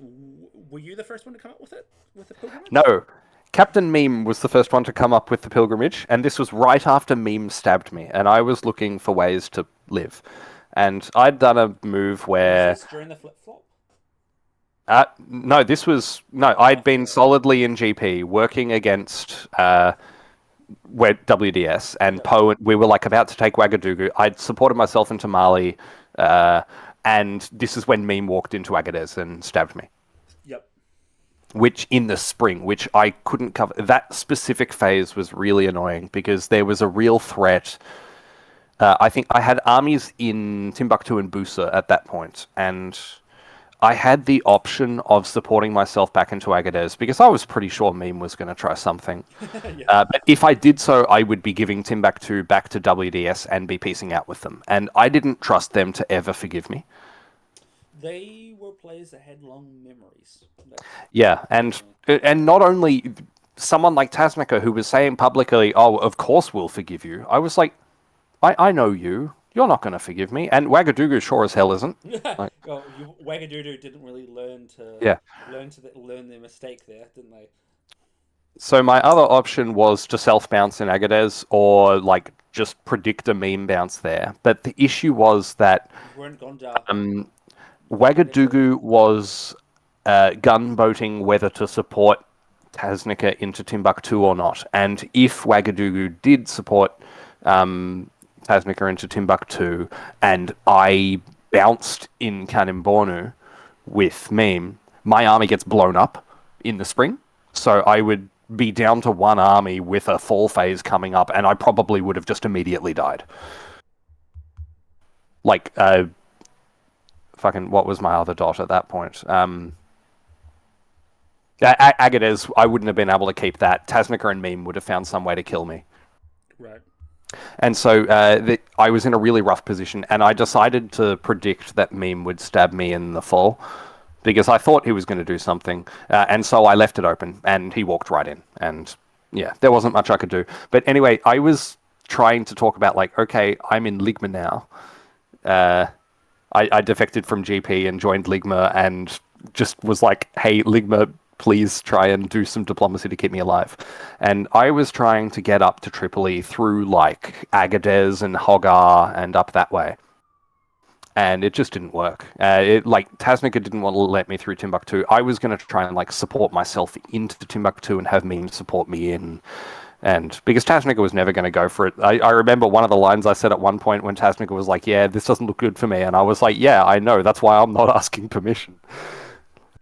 I'm Yep. just going to attack you to do this. But it was a no-go. And so Meme said, well, how about I let you go through like around the long way? And my immediate thought was, there's not time for that. That's such a long journey. It's so precarious. Everything could go wrong.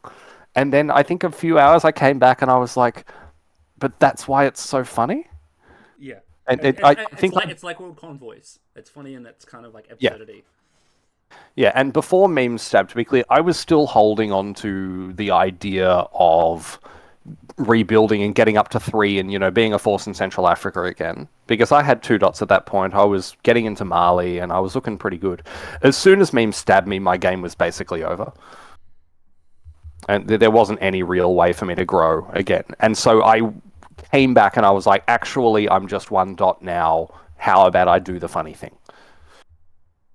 So it was agreed. And again, I say it was agreed. Like, Ligma agreed, but Tunis never agreed to let me into Tripoli. I don't know if they would have. Yes, that. Yeah, the whole Tripoli. I mean, it was interesting to see how you pivoted from the Tripoli, because I know you flirted with going back to Benin. Is that correct? That was one of the other options. I was trying to find, like, things that I can convince people to let me do. And going home obviously has a strong narrative, and I might have been able to, like, support Ben and keep him alive and everything, but I think I probably just get killed by everyone coming. Yeah, I mean, And it would have been in a war zone. To be fair, I think you going east, you kind of got through the war zone, and then it was kind of just trying to. If Hawara hadn't stabbed, I think you would have had a way easier time, frankly. I Or you just, disagree. oh, do you think I that Hawara not stabbing actually helped you? I think Hawara stabbing gave me the Excuse excuse to go to to their go dots. to Hawara. Yeah. Because otherwise I was going to have to go from Darfur to Wadai to Zagawa and just trust that no one walked into Darfur. Like, that was going to be such a trust fall of a year where I'm 2 tiles away from my only dot with like 5 people next to it and just hope that it's not taken. And I think Meme was absolutely going to take Darfur in that world. And so yeah, it's weird because I had a few options coming in there, and it was when I pivoted to Cairo, that decision I made because I thought, well, this way, with me supporting Swiliu into Darfur, it means that Meme can't kill me. But there was a world where, and you won't like me saying this, That's Mr. fine. EG, but there was a world I was looking at Where trying to have you and people. Hawara joined up. Was that a plan at one point? Sorry? No. Okay. The plan was this was after Trebizond declared he was going to attack Cairo, Yes, and that was a moment. that was a whole thing. And I thought, well, if I'm in Hawara here walking up to Zagawa to continue my trip to Tripoli, then, and if people leave Darfur open, I can just stab EG here, take Hawara, go to 2. And I didn't like my odds of surviving there either, because basically I was going to have to immediately cede Darfur uh, and then try and keep Hawara at all costs. And Right. that would have involved trusting Trebizond to walk down to, like, Beja and support me in Hawara. Because I think That would have taken a lot of work. yeah, and because Treb did say, well, if Ligma lets me do this, I'm going to come and support you, Vlad, if you stab EG. And I was like, if I'm stabbing EG, I'm sure as hell not saying it publicly. Yeah, because we would just not have let you through. Yeah. Well, and the other thing that happened at this point, after Swiliu's stab, that I was disappointed didn't go further, and I think we spoke about this in press recently, was when Mercuria made the suggestion to replace Swiliu with me. Honestly, it's a regret I have. I wish we had done it, but that's besides the point. The issue was it was again one of those things we couldn't necessarily say openly because we had that Hawara army in Ossa and that Hawara army in Sinnar. And so the core territories, it was a 2v2. And so there's a lot of guest gaming going on. Oh, a 2v3 to say. There's a lot of guest gaming going on there. And Yes. so necessarily saying that out in the open would have been a bad idea.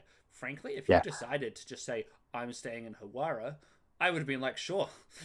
Me and Makura would have been fine with it. I'm sure it would have worked out for us. Yeah. Well, I mean, and of course that ended up happening was that I was able to say, well, I'm going to stay in Hawara and support Swilyu to Darfur. Because if I say I'm taking Hawara, there's no way that meme doesn't take Darfur. Like, I'm never getting to 2. Like, yeah. I mean, in the end, you got so that's to why do. I was never going to say it. Yeah, I mean, you got to do it in the end, so, not necessarily a loss. I have no clue. Like, Samsung last-minute press got you there. that's so funny. Like, and not only last minute, but like overtime last minute press. Like in the 30 minutes of extension. I don't notice And, extensions. I okay, notice so extensions. something that's important to note about how this last turn happened was that when I killed Agadez, Yes. I was meant to be bouncing in Karnam Bornu with Meme. Yes, that is correct. There was that planned bounce. Yeah. And, of course, I could have just, walked into Agadez, not called off the bounce, and, like, Meme wasn't going to lose a dot from it because no one was going to attack Darfur. But we were going to lose position around, I think, importantly, Azande, but also against Swilyu if he tried to do anything. And so I was like, Meme really needs to stay in Darfur here. And so I last-minute pressed with Meme and just said, no bounce. Am I And correct in he saying did that it. was the same year where there was the Gondar bounce? Was it? I think it may actually have been. Because that would explain Oh, why he was yeah, because really Meme good was that in He would have tried Dinka to- at the time, right? He was in Dinka at the time, and that was when Mercuria did its blessed guess and guessed Yeah. one of the things.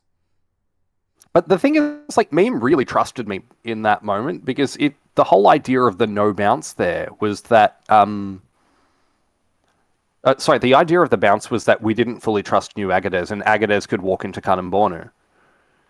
And so we were like, well, Agadez isn't going to do that if we say there's a bounce. But if I call off the bounce, I could have just walked into Kanem. Yeah, absolutely. But I said to Meme, no bounce, and he trusted me, and then said in press immediately afterwards, I haven't examined what the ramifications of this are, but I trust you. And, of course, that meant that I was able to kill Red Oak. I'll be very curious to hear Meme's analysis of that move. Because obviously, Yeah. he must have been thinking, what are you planning? Well, I thought that Meme, because when Meme stabbed Gabriel in Azande, we backed him to the fucking hilt. We were like, no, this was always going to happen. This was like, no, Meme did the right thing, and like, it was in the way, it was going to make it hard for us to attack the pirates, like, everything. And we could have thrown Meme under the bus, because you guys already didn't like Meme. And so we could have tried to do a play where we teamed up with you guys against Meme and got some extra dots for all of us. Is that Meme, like, apart from the attack on Hawara, which I'm gonna be honest, I don't think actually anyone in EG really cared about. Yeah. I think because still at that time, I think what people view EG as quite a cohesive thing. It was still very much Yeah. It was very much core 4 or core 3 at that time plus Yep. Wasangali. And So that's why, like, imagine if Poe didn't stab, how good it was. Because you guys may not really care about Hawara dying. Yep. And we've declared war on WDS, which means that you guys know that we're not going to declare war on you. Like, it would have been so fucking good if Poe didn't stab. It would have been pretty good if Poe didn't stab as well. The Poe stab, I think, really, like, it's same as the lock collapse. It was just these Central African things that very literally affected, I think, every single alliance. Yeah, no, it was the biggest turn of the game. Actually, I did actually have a question for you, which was game related. Did Yep. you actually think WDS and GP could have beaten Ligma? I'm beaten. I think it was going to be very hard for you guys to get fleets up into the Mediterranean. I think if anyone was going to benefit from it... I'm saying excluding EG from that conversation. Like Oh, WDS excluding EG... No, excluding EG from it, then no. And we took the line of we are defending our friends, and at that point, when I was going hard and fast, your pressure on us was insane that year. and because I was acting, I remember being like, I am fully committing to making Ligma think I am attacking them and making WDS leave Timbuktu open. And so that's why I pressured you guys really, really hard for a war that I wasn't going to take part in. So that's like... It did work out for you. Yeah, and... GP didn't really do much against Ligma, let's be honest, except to trade to be in Ligma. Yeah. Oh, yeah. I mean, EG gained quite a lot from it, I think. It gave Hawara something to do. It meant McKelly had something to do. Mercuria had something to do. I didn't really do much, I'm going to be honest. I was kind of gate guard at that point. But I have to admit, it was a direction. It was my funnest, I think it was one of the most funnest years, is trying to organize a stab, like a cohesive stab, by letting everyone know in AG that they wouldn't get punished for breaking the DMZs. And that we could go all in on Cairo. The Sana punishment. The Sana punishment, which I thought was hilarious. My favorite line I think I ever posted. I was out, like, working, like, I was really busy, and I suddenly saw all this shit going down, and I'm like, no, you guys have to do this, right? Like, and you saw the Sana comment. Yeah, and I was like, I know, but I need to act like I don't know. Yes, I remember. I think it was someone from Asia who was in the same chat at the time, and they were going, "Oh, like you're gonna like kick them out and like dot them if they do that." And I went, "Yes, absolutely, just like we did. Just like we did to yeah. And that got it across to them. So I kind of knew you guys were going to move on EG there, and Oh, you mean Cairo there? Honestly, on Cairo, yeah. And I think my implied pressure was enough that you guys weren't too pissed that I didn't actually tap Tripoli, because I had said I was going to do so. I think we were too focused on WDS folding like a pack of cards. Yeah. Because that was, I believe, the same year where WDS got kicked out of South America. Is that correct? I think it was a little later than that. Because we stabbed them and then shit started happening. So why did they fail in South America? Do you know anything about that, or is this something I should wait? What you mean, Western Drift? Western Drift. Yeah. Western Drift failed because me and Ben stabbed WDS. Right. Were there players that died, or was it that? Because obviously, I know Western Drift already had like supply centers in South America at that point. Yeah. So the moment that Poe stabbed GP, Poe. Also stabbed Great Ardra by taking Moritstad. And the second this happened... Yep. Great Ardra immediately joined B-Sticks.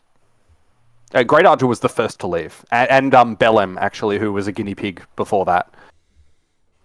Nova Hollandia is them now. But Belem, they were a guinea pig, and the two of them immediately split off and joined B-Sticks. So, like, half of Western Drift just disappeared. Were those two part of that weird protectorate thing going on? Yeah. So, well, what was with that? Okay. I'm really hoping eventually. I think I'm gonna interview Tasnica at some point, and I'm also interviewing Ween at some point, and I really want to figure out what happened there, because that made no sense to me in EG.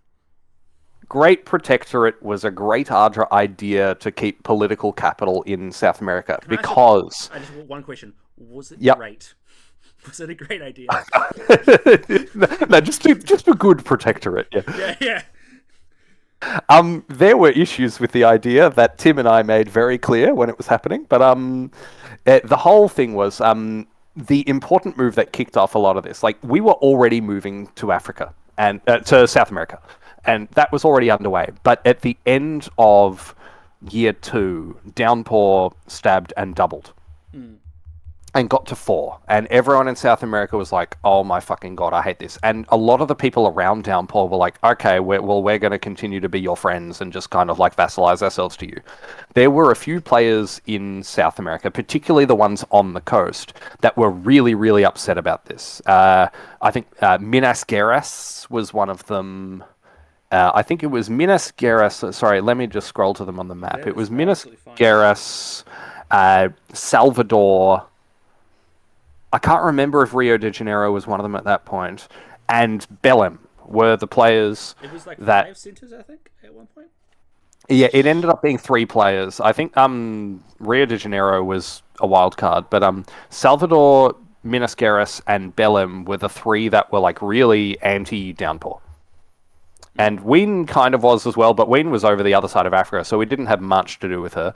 But anyway, At that point. we wanted to start solidifying in South America the South Americans that wanted to work with Africa.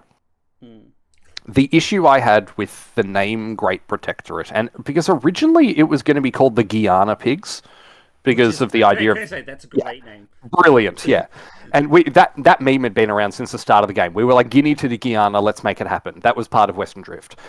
But when that started manifesting, it became really clear that it was a GP thing and not a Western Drift thing. And Cormantin was furious. So Cormantin was like, no, there was some what are you doing? thing. I thought the biggest issue with it was that it meant you guys couldn't expand without expanding into the dots of your own players, of your own. But that's exactly what they did. Which I think I mentioned, in press at that point in time. Yeah, that is what they ended up doing. Yeah, like we sacked. So I mean, I think it would have worked better if Downpour didn't sub out. Because Downpour subbed out, and suddenly a lot of the animosity towards what was his nation, like Guyana, or no, what was his Guarani? That was who it was, and so suddenly there was less of everyone wanting to kill them all. At least of a goal, right? Yes, and so that meant that Ardra and I think Cormantin, because part of this was to appease Cormantin about this, where we sacrificed Minas Gerais and Salvador. We stabbed them and killed them and got extra dots. And Belém was the one who was, in my opinion, the best presser out of the Protectorate. And as soon as I killed Agadez, Great Ardra said, "Can we make Belém a full member of the Guinea Pigs?" And we were like, "Yep, we'll keep it at 7. Perfect timing." So, yeah, 7. What do you think was actually the best number you had for guinea pigs? Like, what do you think was the critical number? We had 7 at 2 different stages. We were mostly we were 4 at the start, and then as soon as the other 3 joined, we were 7 for years, and that didn't change until post-abt. So I think it was a really good number of people to have. Yeah, I think at least for EG, obviously at the start we were on 6 because we had Aiden and Yemen. RIP Aiden. Yep. Honestly, Aiden was truly the martyr of EG. Axum. So I think we went in 2 years. We went back in 2 years. We gained Hawara, but we lost Yemen, Aiden, and Axum. And that was, I think, honestly, when we then had Wasangali, that was probably our best size. Maybe without Hawara, it would have been easier. The 6? Like 4. Like 5, because Axum was gone, right? Yeah, it was 4 or 5, and that was kind of I felt like that was the easiest one to organize coordinated moves, because obviously, in terms of the leadership of EG, we went from me being in charge to no one being in charge to me being in charge to Wasangali being in charge to Wasangali and me being in charge to me being in charge again. And so there was a lot of in terms of organizing moves, it was sometimes very difficult to figure out what we were doing. Yes, and I was very unhappy when Wasangali started calling the shots, because Wasangali and I, mostly for gameplay reasons, did not get on. Yeah, I don't know if that was just because you tried to murder their alliance. Yeah, that's definitely part of it. Like, we tried to kill PP. I think their first upset thing about you was about the Darfur. The lock, I knew that locked no negotiations. Yes, I think and was the first aggravating point. That's a large part of why I wanted to do the coalition. Was, well, we need to keep TCL on side. We're not going to be able to convince you two to coalition TCL with us because you guys are upset with us about Darfur. I wasn't really upset. It was really Wasangali, but Wasangali was weird in that he was EG but not EG, and was Pirate Party but not Pirate Party. Yes, I didn't understand a lot of that early on. I was like, why don't you guys just kill him? At the start, EG needed him for the Mara attack, and then Michele formed a partnership with him, and it just kind of was more productive to work with him. And then when the war with the PP coalition happened, it was like, why I think he had a fleet in the Gulf, or he had a fleet that was just getting Yeah. started, and it was kind of like, would rather work with him, protect him from the rest of PP, steal him onto our side because he was already kind of in our chats. Yep. Obviously, he then did take over a lot of our press in terms of Eastern, which was fine. I definitely tried to husband a lot of Western press at that time, but sometimes we got intermixed over our different goals, and there were some issues. Yeah. No, I liked playing with Wasangali. There were a couple of issues I had with them. They seemed to be quite anti-me the whole time. I can't imagine why. Yeah, no clue. But yeah, but I was upset with them about the break day press because I thought that was a bit against the spirit of the game. Absolutely. But yeah, no, I loved dealing with EG. It was great fun. Africa was vibes. I think Africa, because there was no mega alliance. Well, we had big alliances like LOC and GP, and then TCL, but there was always, and I hate to use the term, there was always that balance of power, and so that never, it always felt like people always tried to negotiate in vaguely good faith, in comparison. Yeah, to just, it was really demands. nice. See, this is probably something you probably didn't put as much attention on, but it was the TCL taking over Madagascar. I remember that being a big thing. Earthquake moment for East Africa, because then TCL just kind of forgot to look after it. It was kind of weird. Yeah, it was very odd. And at that stage, I was already worried that TCL were getting the best deal out of the PP coalition. They'd already grown the most early out of Africa, and they continued to grow. And they had Madagascar as their next place to go, and they got it immediately. I was like, everyone needs to attack TCL here, right? I think it was because Madagascar was all one player, and so when TCL was like, we're going to take it, you and I went, oh well, cool, it's just one player. Yeah, and they were a sub as well. And frankly, Masuli couldn't get dots from Madagascar, so they didn't. Yeah, exactly. There was a decent amount of anti-UNI stuff, and I thought, if TCL are tied down, and here's the big issue with all of those TCL wars, was that they never got tied down doing their attacks. They got them done in one phase. It was really first Mutapa. Yeah, I was like, well, TCL's going to be... Yeah. And then UNI, they just got what they wanted. Yeah.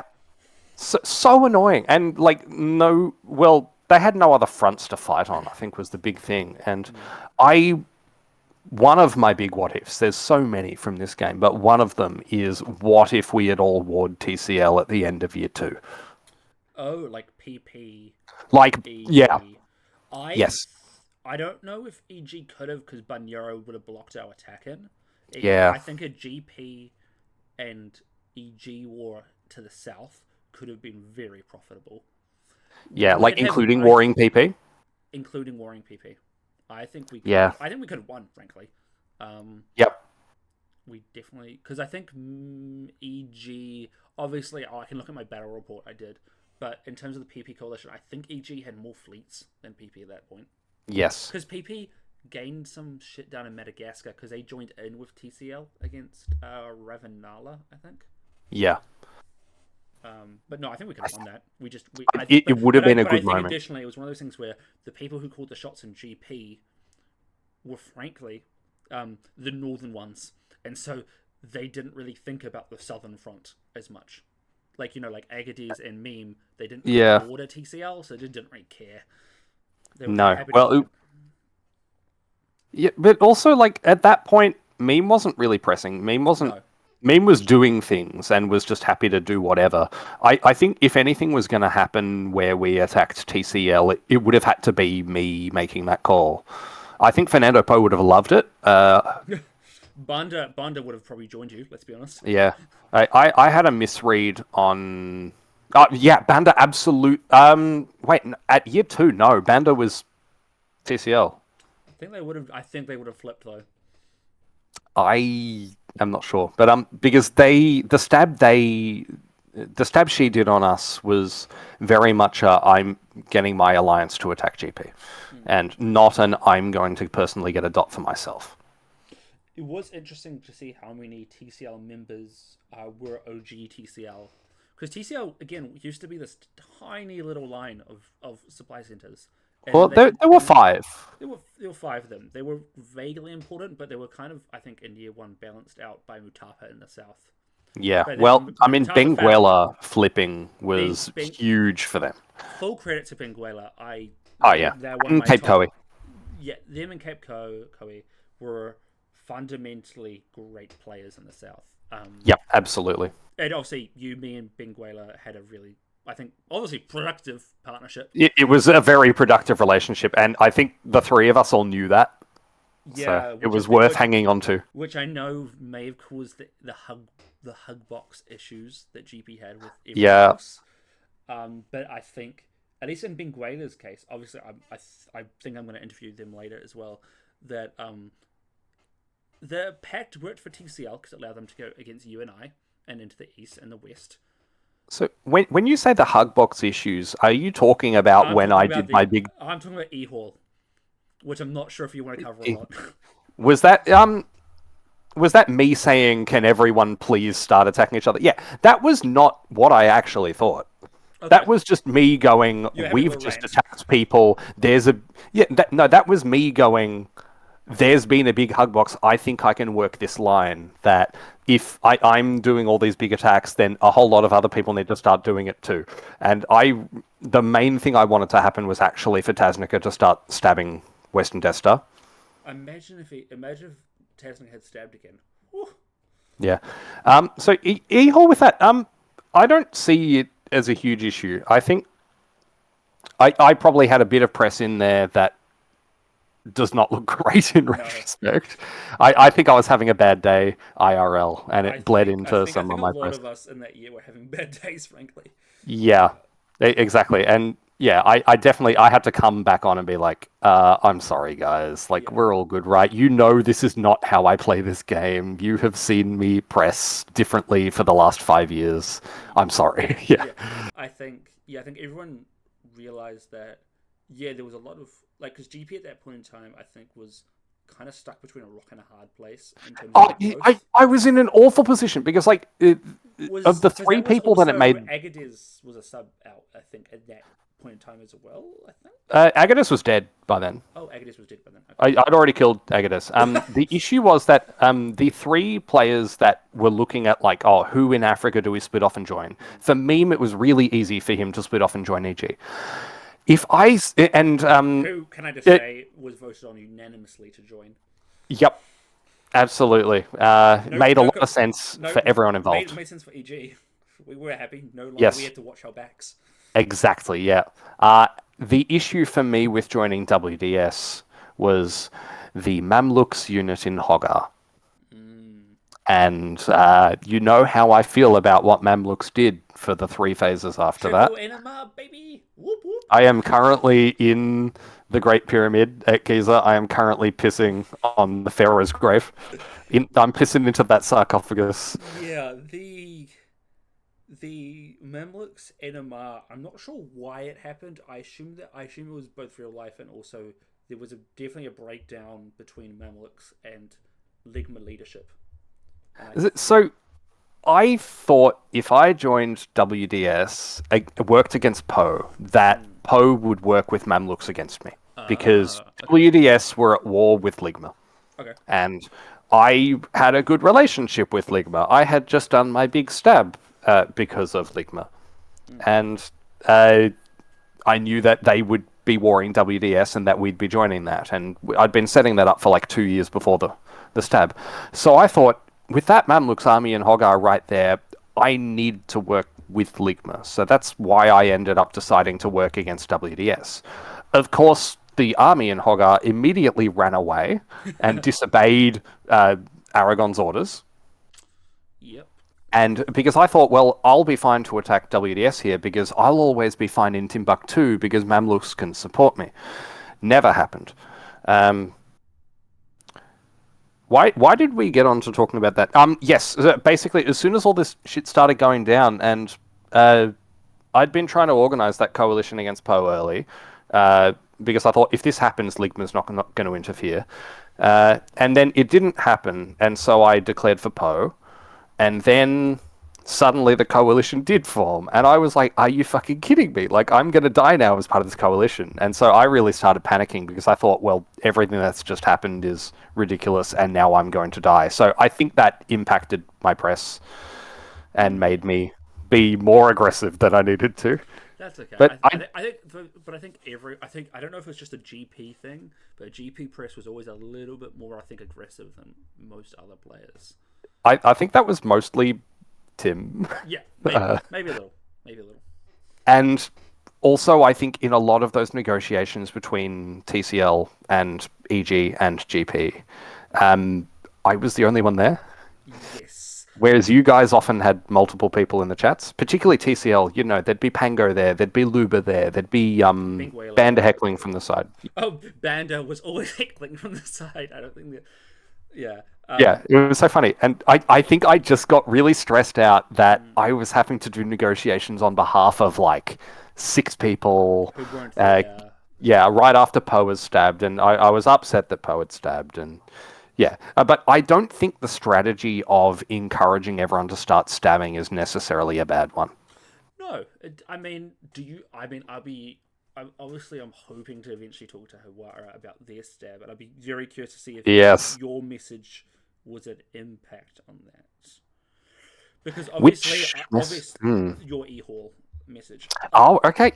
I don't know. I honestly think it was more related to because Masuli had in Guaria Hall been talking about I really think someone's going to stab. And so I didn't think Hawara was going to stab because we'd literally just given them a dot, you know? Yeah. Like, I was like, come on, we just gave you a dot, man. We just fed you. It's not going to happen, yeah. And then, obviously, they then did... Of course, it then thankfully didn't work. But yeah, that was something. Yeah. Do you see E-Hall as a big moment? It turned people against you. Yeah, it turned people against I felt it. I felt it as it happened. I think me and Benguela were personally more affected in terms of our relationship with you because we felt like, and of course I'm speaking for Benguela here, but that we felt that all of our work we had done to make sure that TCL and GP and EG had like stayed working together, especially against PP, we felt like the PP coalition, they had done so much for TC and EGL and EG, not really for GP, let's be clear, that it was kind of being thrown aside or being disregarded. And I think from my perspective, I'd been trying to organize the coalition and use the goodwill that we had and have TCL, WDS, and EG all dogpile Poe and kill them. And because I was happy to hadn't been able to make that out here.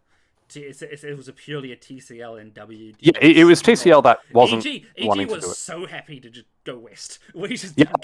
Absolutely, yeah. And I knew that at the time, but I think in my mind, it wasn't going to happen, and so I had to pick the opposite side, and so I had to start blowing stuff up.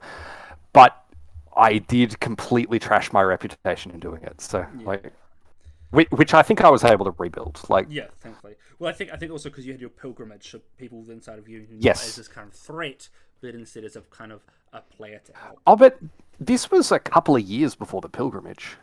Yes, but I mean, you had that moment, but then I think, you had those dark years where everyone was a bit against you, and then you had that goal, and I think it also helps people because knowing that a player is trying to do something is great in diplomacy because it means you can kind of trust them not to do something else. Yeah, and you guys knew I was attacking Western Death Star until the day I died. Because you and Tasnica obviously a little bit of beef. I think most of our beef has been like very much in the mold of two people enjoying playing the game with each other. Oh, absolutely. I don't think there was really any. I hope there's no real beef there. I don't think within Africa we had any serious people hating other people. Frankly, I think it was very it was based on the game. There was something people should be looking forward to. Absolutely, yeah. What is absolutely? What is something? What is a spoiler? I'm gonna spoil your void. Okay, one spoiler is that Aqua liked my Void style so much that they've stolen it and started using it, Oh, okay. and have credited me in their Voids for uh, as I'm gonna start doing it like this. So, and my Void for the first year is a fucking mess, and then after that, I got can it imagine. figured out. So I think it's going to be a much more cohesive read after a while. One spoiler from my Void. Gee, I mean, I've already spoiled a lot of my secrets of like what I was thinking Yeah. at various parts of the game. Yeah, or like, is there any like memes or stuff you've got in there that people should be looking for, or It's any? it's not really a yeah. Do you? It's much more my thoughts on the game. So Yeah. What yeah, are your thoughts on the it'll be a last? good What are your thoughts on the last 2 years? on the last 2 years. I mean, my game very much was just about the pilgrimage. My thoughts on the last 2 years are that I'm sad to see that Fernando Po was kept alive and Ben was killed. So I'm not up to date with that. So what happened with Sao Tome? Is if Fernando Po go there? Is that what happened? Sorry? Did Fernando Po go to Sao Tome? No, so that is 'Cause Oh that's- well, yeah, Fernando Po got convoyed into Sao Tome, but Sao Tome at that point was already a Benguela dot. Like, Oh right, okay. Ben was living in Great Ardra and dotted Great Idea. Po to do so. Sorry, Ben was in Great Ardra. I think Ben was also in Cormantin Oh right, okay.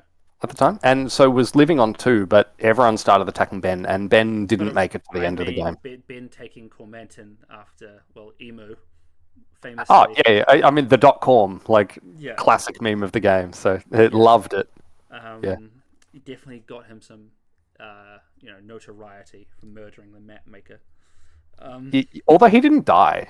Like, I think Cormantin got no, knocked out. Cormantin was alive in South America, and actually there was one turn where Cormantin was going to die, and Ben kept them alive Oh. Well, there we by go. countering a Ween Hayek stab. Sorry, no, by countering, I think Great Ardra was attacking Oh, Cormantin wow. Okay. at that point, yeah. See, And Ben There's did all a these things bounce that East he Africa predicted. just doesn't know about. Yeah, like the whole South America of it all. So, yeah, I'm very sad to see that Poe survived after doing all that stabbing. I know I worked with Poe, but the stab just fucked up so much of all of our games. I think, yeah, I'm going to have to say all the steps happened in Central Africa, all by Central African players. I just want to point that out, just for the record. Yeah? Yep, I'm willing to go there. I don't think Okay. Hawara's not an East African player. Hawara was a Central African player. Okay, fair enough, I'm yeah. willing to make that. I'm willing to make that stand. That's a hill out dial. Yep, that's reasonable. Would you play in another Chaos game? Not for a while, because obviously energy and everything. I did so much fucking press this game. I think I'm not sure. Obviously, we can absolutely see about. I can obviously talk to Wayne and see about if I can get the latest press stats. For Africa. But absolutely, yeah, you were one of the top presses. I think if I could, I mean, if I go back to, because I think you remember that point where Wayne posted the spreadsheet with everyone. Oh yeah, did you see the one with all the individual halls? I saw the one that was all the African halls. Yes. I remember you, me, Tim, and I want to say Mercuria were like very. Sorry, Wasangali were all very high up. It was different in different halls, which was interesting. But I think I was topping Kapur, which I was very happy with. I was like, yeah, I think I was 3-3-2-1 or 2-3-3-1 or something in the 4 halls. Like I was number 1 in Mahogany, and I think second in Jackaruba, which made me like amazed. I was like, I guess this was what happens when Pirate Parley get killed. Well, Pirate Parley was also all over the place in terms of they didn't really press. Let's be honest. Well, if you look back at the I remember one of the interesting things from the Jackaruba stats there was that like I think 5th and 6th and stuff were people like Marig and I think maybe Baidoa or Banyo. Yeah, it was a few of those Pirate Parley people were. Yeah, we're still pretty high up in the Jackaruba. A lot of it was their personal press and like their in alliance press and not inter alliance press. Yes. I mean, it was interesting at the start of the game, just trying to find a hall to do press in. I remember. Yeah, where going to did you guys Mahogany. end up? We were all over the place. Obviously, Mahogany became Central Africa Yeah. / Western Africa. Larch was kind of like a South Africa, I think, for a while. Lutch was some Western Star. So Larch was Western Star, and then Kapur, I think, was Southern, which explains why very Oh, little okay. press. And then I think we ended up in Jakaruba, I think, Jakaruba with PP with PP, which just and worked out with well. like unnamed or something. Oh, don't get me. We had to deal with the Yeah. whole Mecca Cairo spat. In year one, Yeah, oh yeah, which because they was- were in between which different. lost me so much like hours of sleep having to deal with those two. Yep. But I think it was interesting. I was very happy. I mean, I saw what I was. Obviously, am I correct in saying it was so long ago?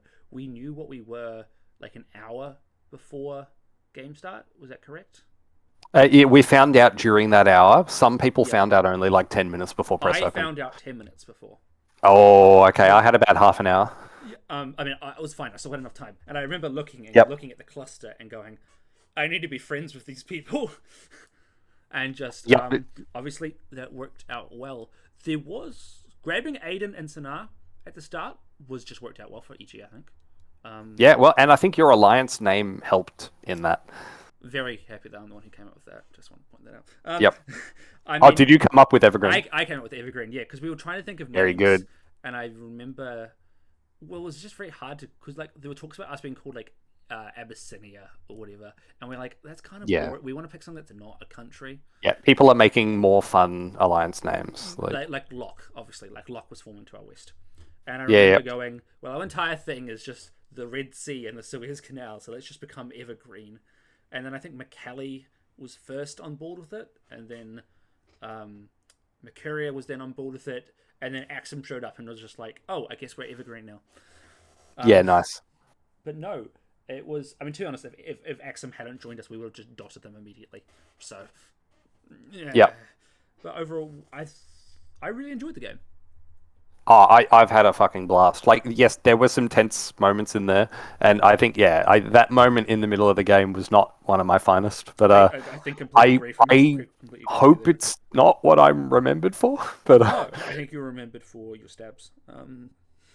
yeah, which is weird because I didn't do that many. Like, who have I stabbed? I stabbed Agadez. I stabbed Timbuktu, Yep. and I guess I technically just stabbed Funge. Yeah.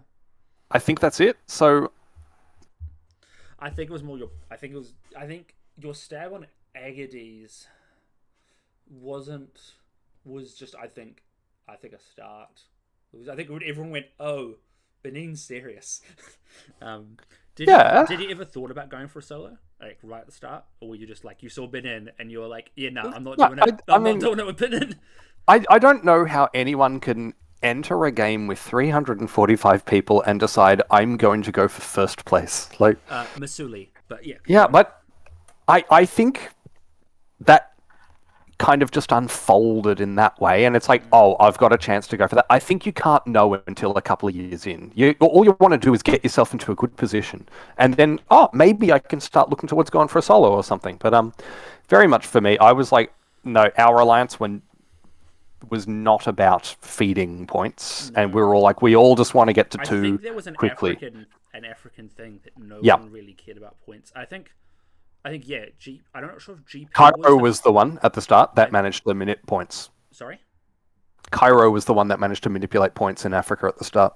Yeah, but that was very much more of a Hawara thing, to be honest. I think everyone else kind of just ignored them, or at least EG kind of was just like, well, we just want our lake in the Red Sea, and that was kind of our big goal, which we got for a year before Abbasid stabbed us. But it's fine. I mean, I was personally happy just having an alliance made up of multiple people instead of like one alliance, like one or two people in alliance. I enjoyed that. Yeah, and in a way, having that alliance of like 3 people at the very start was scary, but also like all of us were pretty active, and like in Mahogany at the start, you made up for it with your activeness. yeah, like Locke had like 2 Locke- people doing Locke- press. Locke could have very easily have gone into GP at the start. Yeah, Well, Like, if Ixis wasn't doing much. If Western Drift never happened, GP, I think, might have actually been first to go.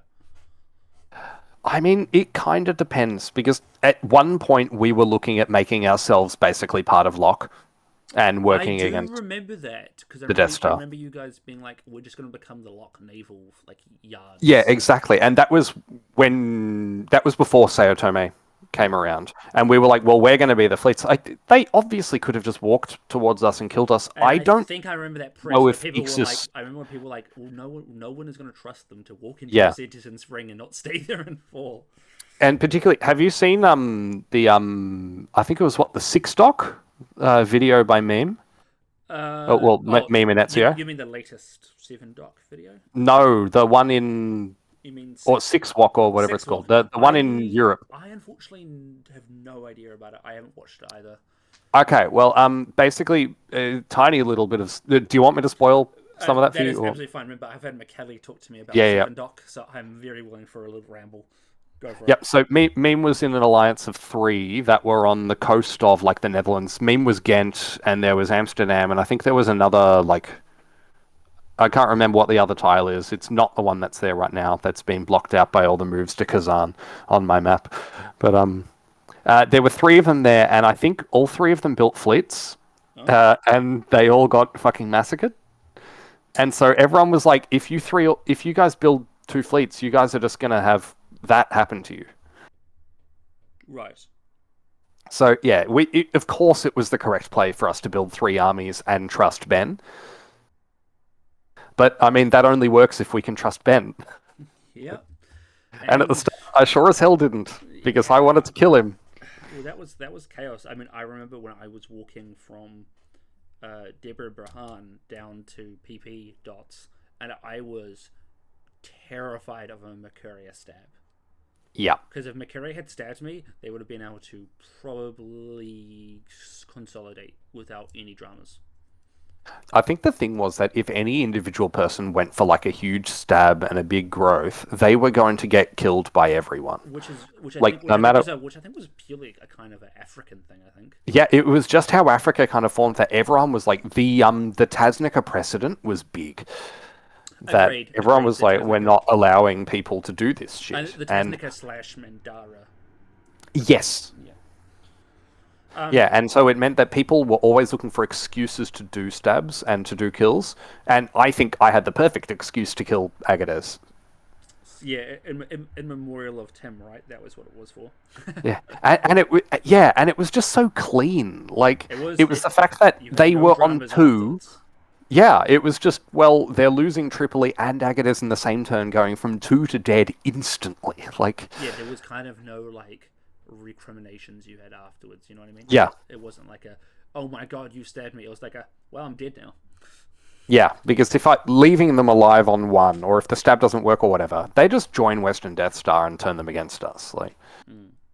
Or they just die. Who knows? But I was very happy. I'm very happy that Africa formed the way it did. I think maybe 4 in-game years ago, we had a big chat about African culture being different to the other continents' cultures in terms of everyone's much more of an alliance player in Africa. And there was conversation. I don't know if you were there for that, actually.